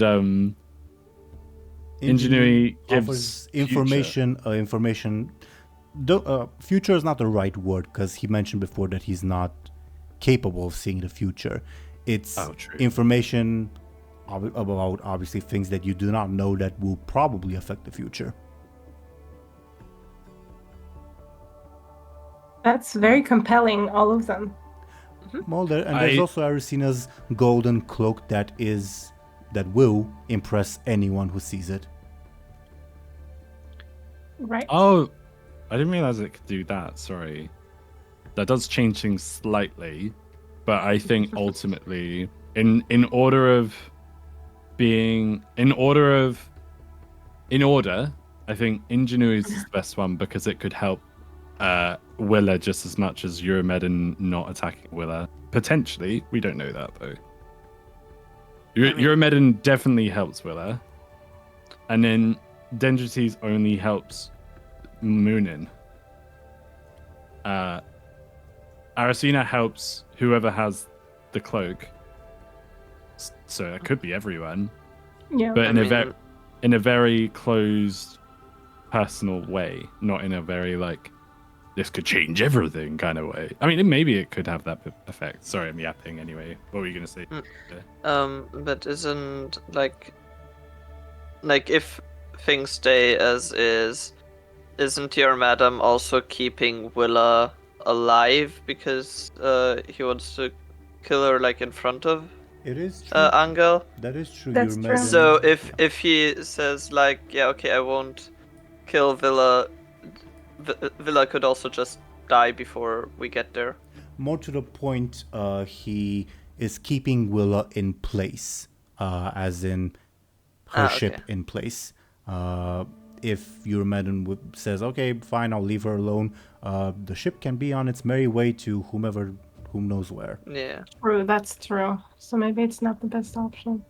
Yeah, it's less desirable. Sad as it is, because we have terrible choices here. Okay. Yeah. With the truth is, you don't know what it will be or if it will help you in any way. Whereas Ingenuity could. Yeah. Should I flip a coin? Mm-hmm. You can roll dice and roll 20 if you want. Is it /D1 or no, D2? slash sorry. roll space D whatever. D2. D2. Should we do it? Not D2, yeah, D4? because it's. No? Because I'm flipping a coin, right? I mean, I don't know what you're trying to exactly? I'm deciding between. I'm deciding between dendrites and ingenuity. Okay. Okay. Unless you guys think I should do D4, so it's including everyone. Your decision. All are good. I'm All not have. clear where the Sphinx and Calica actually come in. Yeah, you guys. I Like mean- it seems like all the prizes were kind of directed at Muninn. But Yeah, I mean, Kalika would definitely like want Arisina. tell you about like the pros of the golden Yeah. cloak.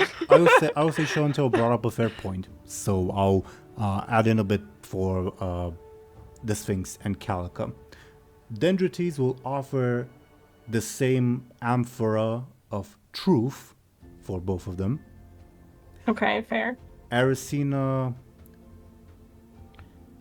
will offer the cloak to Muninn and Calica. I mean, the cloak could honestly work for the Sphinx, could it? I don't know. could. Like it's kind of general, so I feel like that could be staying.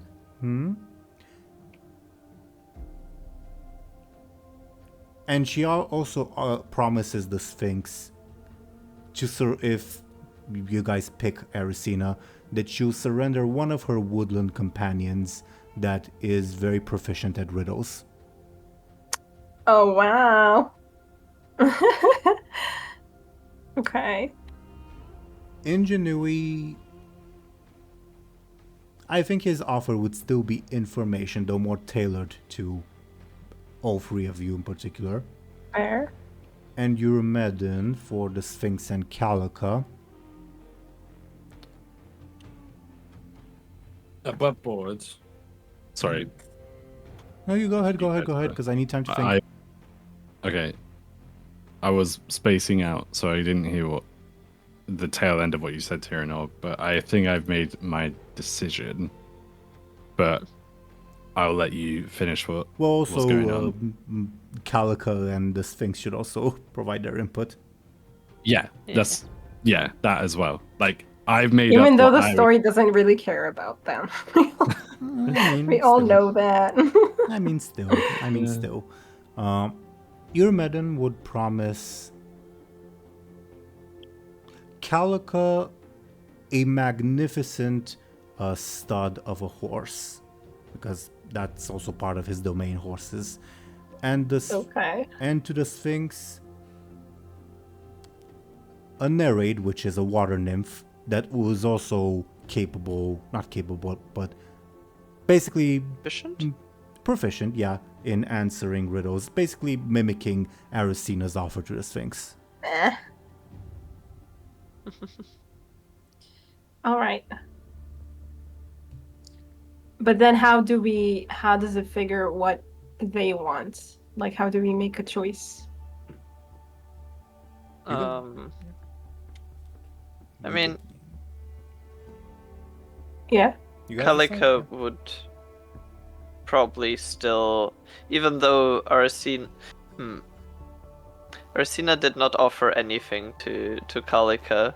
No, she offered you Muninn gets a golden cloak and Calica gets the magnificent golden cloak as well. Oh, I understand. Okay, my brain was like, okay, Muninn and the Sphinx get a golden cloak. No. Okay. Muninn, Okay, so yeah. Muninn and Calica get the golden cloak. The Sphinx will get a companion. Right. Yeah. Yeah. Okay. Yeah. My brain was confused. But yeah. So Calica would still be very much on Arisina. That she wins. Like, are we going to make it a vote between the three of us? Like, how?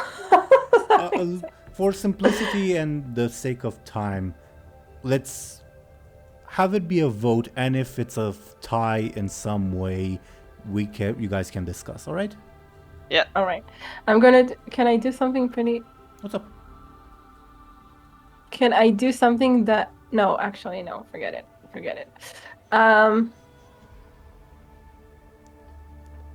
You can also let Deli Shit, choose I might first also if you go for wanna. Arisina, but then that's not fair. You would go for Arisina as well. Possibly. I mean, it's a riddling companion. Yeah.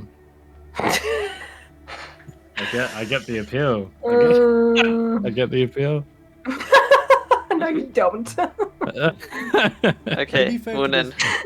To be fair to the Sphinx, all of the people who have encountered the Sphinx have found her tedious, so it's a novelty. Yeah, it's very exciting. And I mean, Muninn was just a copycat, so it's, I don't know. But it is a water creature this time, not a Would- land And she is creature. afraid of Muninn. Okay.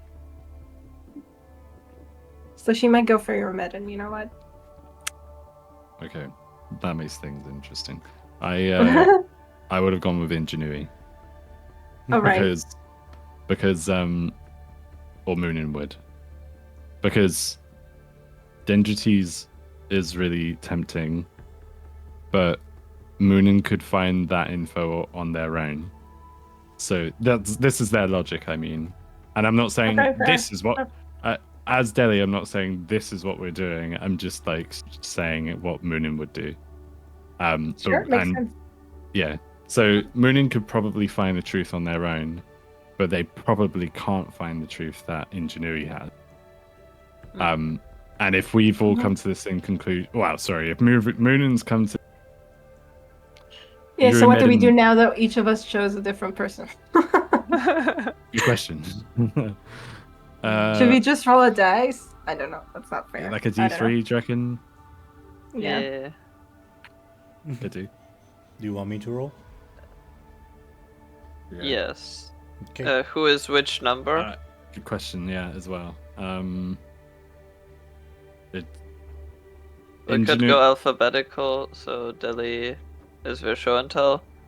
Just Yeah. because we each have a different one. Sure. Okay. I will roll imminently. Izvir.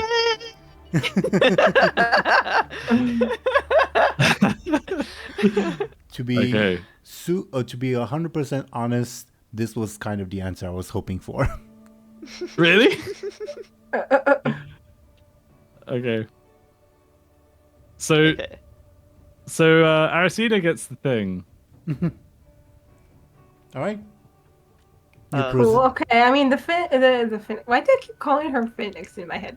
The Sphinx isn't too mad about that. Kalika looks very, very happy. Ericina rushes forward to take the apple. I presume you offer it. Yeah. I hold it out.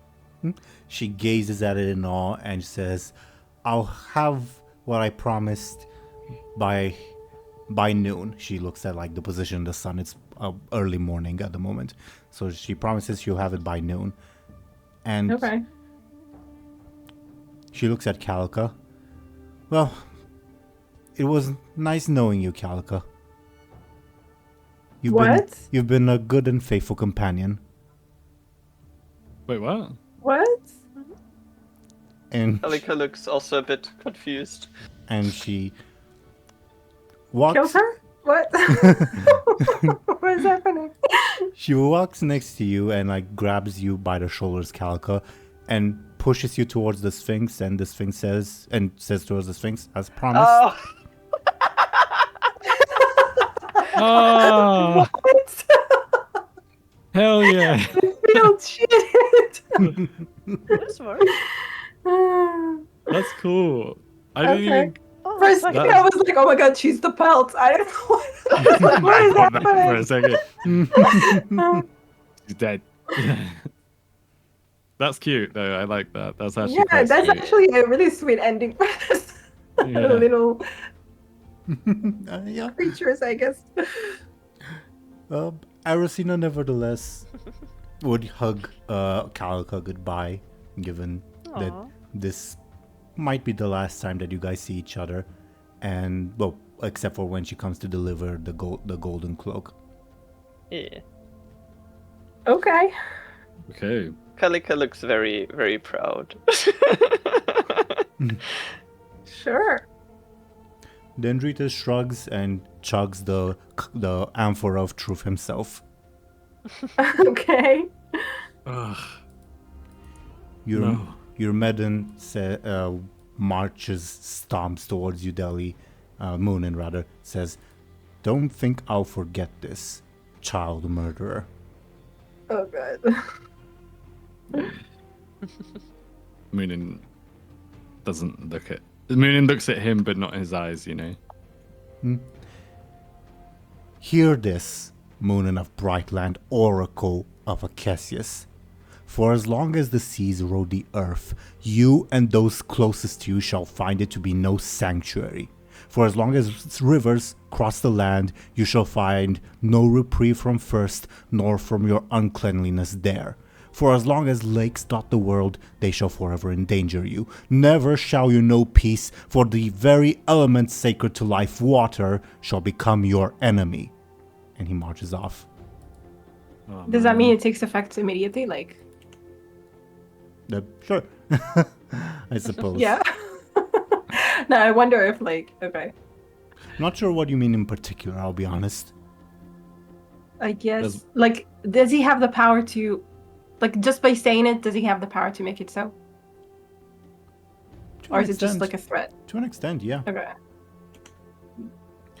Ingenuity just sighs in disappointment and says, "I believe this truly was the most wild card of endings." Yeah. It True. She was wasn't even probably the supposed best. to participate. Yeah. Oh my god. Arsina is admiring her golden apple, probably like, not bouncing, what's the word, but jumping around in excitement with it. Okay. Aww. This could have gone far worse, says Ingenuity. For you, free. Sure. I mean, your Muninn always hated us. And because of time at the very least, I think it's a good spot to cap off today's session. Yeah. Yeah. I wanted at the very least to include the choice because you guys were planning a lot, and I knew by the time of our next session, a lot of your planning would have been forgotten. Yeah. Yeah, that's fair enough. Yeah, I did think that as we were nearing it, I did think like, yeah, we're probably gonna make the decision first, which is good. Yeah. Also, I had pre-written speeches for all four of the gods in case you annoyed them enough to curse you, and only your Muninn happened. Some of them would have been quite bad to have on your bad side. Do you think? Do you think if we didn't choose Arsina, she would have cursed me? Because I'm pretty like it seems like she was the only one who was also pissed. I mean, to be fair, Arsina just dislikes you. For your Muninn, you are complicit in the death of his child. Yeah. Okay. So yeah, it wouldn't have been a guarantee then. Or it wouldn't. Per I your imagine it per wouldn't. the 6 you got with your flashy, your Munnин's the only one who was gonna threaten you. Yeah, unless he won, right? Unless you won. Yeah. Fair enough. Flipping heck. So so if I got one, do you think if I got an 8, I would have been able to like Yeah, probably. circumvent? Dang it! Fair enough. There was something I was going to bring up earlier. I guess this would have happened for. I noticed earlier that Muninn's stunt didn't affect Ingenuity. I imagine that's because Did it he not? could hear. Did it not? Or because it should have. It might have been my oversight. Oh, I just assumed that's because he was a god that it wouldn't affect him. Oh, No, but it then should. It so should. It should. I mean, Stunts all of should them work. are gods. so Your stunt should work. If they didn't, it was my oversight, not a fault on it the wasn't- part. It didn't. It was really inconsequential. But I thought so. I said my stunt lie was, oh, you've got all 3 answers right to Arsina, and then Ingenuity was like, no, she didn't. So I was like, oh, maybe it doesn't affect him. That's really cool. This wasn't me like trying to point out your error. I just thought that, and it was inconsequential anyway because it didn't change the narrative. Fair. My bad. Anyway. That's okay. It's all good. It didn't change anything either way. Now, Delia, I asked Show&Tell and Izvir this while you were away, so I'll ask it now. How does it feel to be Paris of Trojan legend? Not good. Not good. I've every decision is impossible. And I feel like I only have myself to blame. So, I mean, it's cool. It's certainly interesting, but it doesn't bode well for me. To be fair, you guys chose, I think, a far less stupid answer than Paris did. What answer did Paris choose? To keep in mind, he was offered the ownership over the entirety of Asia, implacable wisdom, or the most beautiful woman alive. Uh-huh. Guess which one he picked? Yeah, fair enough. But yeah, no, I mean, I assume it was the woman, right? Or Oh, not? yeah. Yeah, it was the woman. Okay, yeah, just to clarify. Yeah. No, I mean, this was really fun, but very difficult in terms of getting which isn't a bad thing, getting the wording right, planning out. Do you know what I mean? It was challenging. It felt like we were I don't know if you guys agree. It felt like we were contending with gods, because we were. Yeah. I tried to Well, portray I them. guess- I tried to portray them as petty and vindictive as possible. Yeah, Yeah, I think you did a good job. yeah, you did. You did. Yeah. Yeah, I was excuse me, sorry. I was thinking throughout the whole thing that it's got to be Euromedin. There was a very small part of me that was like, no matter who we choose, I think Euromedin's going to be pissed if we don't choose him. I mean, for sure. It felt like But I that. also didn't want to risk the other people getting pissed at us too. So yeah. But it was cool. Who would Anghel and Miroslav have picked? I mean, at first it was like, of course it would be Euromedin, but then you pointed out that, I forgot about the fact that it was, that it was the reason why Willa, we knew where she was sort of or something. Yeah. So it's not that clear. I'm also wondering, hypothetically say that thought didn't necessarily cross Angel's mind. I almost have this image of Angel, and feel free to correct me, Show&Tell, that he might be a bit too petty to give it to Euromedin. Yeah, I was thinking about, now that you just said it, I was like, wait, yeah, it's true that Angel really hates the guy. Mm-hmm. I think. Yeah, he for might have not gone for him. For Miroslav, it would have probably depended on what they would have offered him, because Well, pretty much the same thing. So, ingenuity, information about what's to come, Erisina, the fancy cloak. I think Angel would have gone for Ingenuity then. yeah, I think Makes sense. Miroslav too. Dendritas, information about your pasts. As for Euromedin, something specifically tailored that doesn't come to mind at the moment. I don't know. Yeah, Yeah. no, Dendritas, Miroslav definitely wouldn't have chosen. But yeah, probably Ingenuity. Mm-hmm. Interesting. Yeah. Anything else that we ought to discuss? What's up? Oh, the Nictelius thing. Right, that happened too. Yeah. I can't believe I didn't Yeah, think honestly, speak to the chicken. Sorry. I'm sorry. I didn't hear what was going on there because we were looking for riddles. Oh. To give you a rundown, I as a brief overall recap, I obviously had me bargaining with Ingenuity, right, about seeing Yeah. Nictelios. Okay, Mhm. so that was all for naught because, or maybe it wasn't. We'll see in the future because the chicken decided to speak to Muninn and then reveal Nictelios. And then Nictelios was saying, Nictelios, from what I can remember right now, saying, because Muninn was like, "Can you free me from Oraclehood? That would cause a lot of chaos and that would piss Akesius off a lot. You love a chaos, don't you? And you love winding Akesius up. You love doing that. So Right. why don't you do that? And then if that's not enough, I'll offer my soul as an extra bit." And then she was like, "Your soul's not really worth the price, and of that, and also I've sworn not to interfere with you with Akesius. So Right. breaking That that, I did hear. Right. Okay. yeah, breaking that oath is not worth the price of your soul and the fun chaos that would ensue.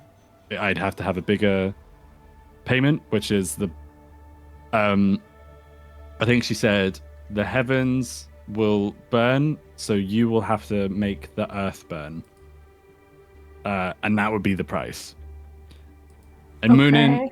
Muninn was like, Muninn genuinely considered it for a second, but they were like, Mhm. "Do you know what? I can't do this. I can't keep doing this." So because that's very selfish of me to burn the world just so I can. What world would there be left for me to be free? Okay. You referenced it later, and I was like, I'm not sure what you were talking about. But okay. Oh, okay, sorry. That makes sense. They were thinking like, there would be no. I can't be free in a world that's like burning, and I also can't keep being so selfish all the time. I need to. So Muninn was like, "No, thank you," and then that was it. Okay. I'm pretty sure. Oh, really? Wow. Yeah. So they had an out technically of being in the Oracle, but the price was too high. Well, and also the Yeah, out that Nictelios promised wasn't a direct, "Okay, you're no longer the Oracle." It was, "Okay, I'll think up a convoluted scheme to make Akesius renounce you." Yeah. Mm-hmm. Well, damn. I was like, yeah, halfway hoping, I guess, that you would get out. That's Yeah, too thank bad. you. That is interesting though. That renouncement is a method, Is a thing, but yeah. however, But you can't do anything against Akesius, though. true. Sounds like. That's true. That's actually true. And renouncement doesn't necessarily mean freedom. It could mean death as well. Yeah, that's true. It But- more than likely would Yeah. mean that. I can promise that any bargain with Nictelios is a monkey's paw, yes. Yeah. Even without her involved, though, I imagine Yeah. Akesius would rather kill me than set me free. Yeah, Even that without sounds- Nictelios involved, yeah. that sounds likely. Yep. Yeah, it was worth a shot. I think the only option now is either the death or renouncement, and renouncement may mean death Or worse. or worse. Or worse. And I can't drink water anymore. I can't have a shower now. Yeah, none of us can, Well, I it think. didn't- It was Your all of said us? you can't drink from rivers. Yeah. Oh, okay. Okay. You Deal with can't that. bath in rivers, but you can still take a shower. But, well, Uh, showers yeah, existed, okay. you know. Yeah. Rivers in the sea or just And rivers? lakes. And lakes. So not the sea, so I can go Well, on the boats. sea too. Sea, rivers, and lakes. Sea, rivers and lakes. So buckets are fine of water. It's like if you take the water from the lake in a bucket, does that mean that we can use it? If Wells also somebody exist, else you know. takes it from the lake. Yeah. What? and What exists? Wells also Rain? exist. Oh, well. Yeah. Okay. And rain too, sure. Okay. Not a good scenario. But Well, not- I mean, Anghel doesn't want to drink anyway. yeah. I think after this session, because they're a bit long, so I don't want to like read them out loud. I'll reveal to you guys what like how the other three would have cursed you, basically. Ooh, okay. Okay. That sounds fun. Yeah. Oh yeah. Okay. Otherwise, any other thoughts for our viewers before we go into our shoutouts?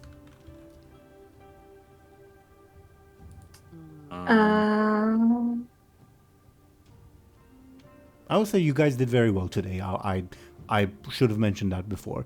You guys did very well in like Yay. moderating all these like man children. It was fun. It was fun, honestly. Yeah, definitely. Yeah, it was a lot of fun. Yeah. Other than that, though, as in final thoughts, eat your veggies. It is important. All right. Yeah. Thank you, dear viewers, for watching and listening to us. Let's see what these people are up to. According to the dice, we ought to start first and foremost with Izvir. Izvir, could you please go ahead and talk about yourself and what you're doing? Yeah. I'm Izvir, or is virtually a goblin. I am a goblin doll VTuber on Twitch. I mostly do art streams. Lately it has mostly been drawing people's characters as plushie models. But I also do gaming streams sometimes. And yeah.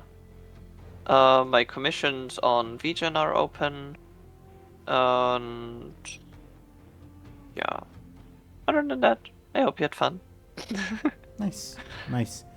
Thank you very, very much, Izvir. Then, of course, we would have Dely. Dely, could you please go ahead and talk about yourself and what you're doing?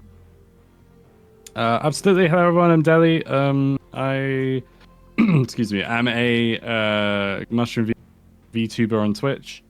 You can find me there and on my Discord and on my Blue Sky on my magic card link. It would be cool to say hello to you all. Indeed. Thank you, Dely. Thank you very much. Then, of course, we would have Show&Tell. Could you please go ahead and talk about yourself and what you're doing? Yes. Hi, I'm Show&Tell, and I have channels on YouTube for reactions to anime or other shows sometimes. Yeah, it's fun. That she does, indeed. Thank you very, very much, Show&Tell. And I, dear viewers, was your Dungeon Master, Game Master Teeironor. I do this series, which is quite a lot of fun. I also do another series called Beacon in the Dark that is in a tight spot at the moment. The characters, I mean, not necessarily the series. But yeah, do check that out. We should be on break on this particular week, but we should be back next week. Either way, I'll keep you all posted on Blue Sky regarding updates for that. Other than that, thank you once again to you viewers for watching and listening to us.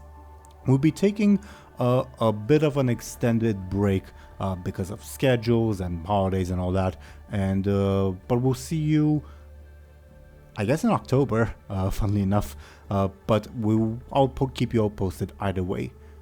Thank you for watching and listening to us, and yeah, goodbye everyone. Goodbye. Goodbye. Bye.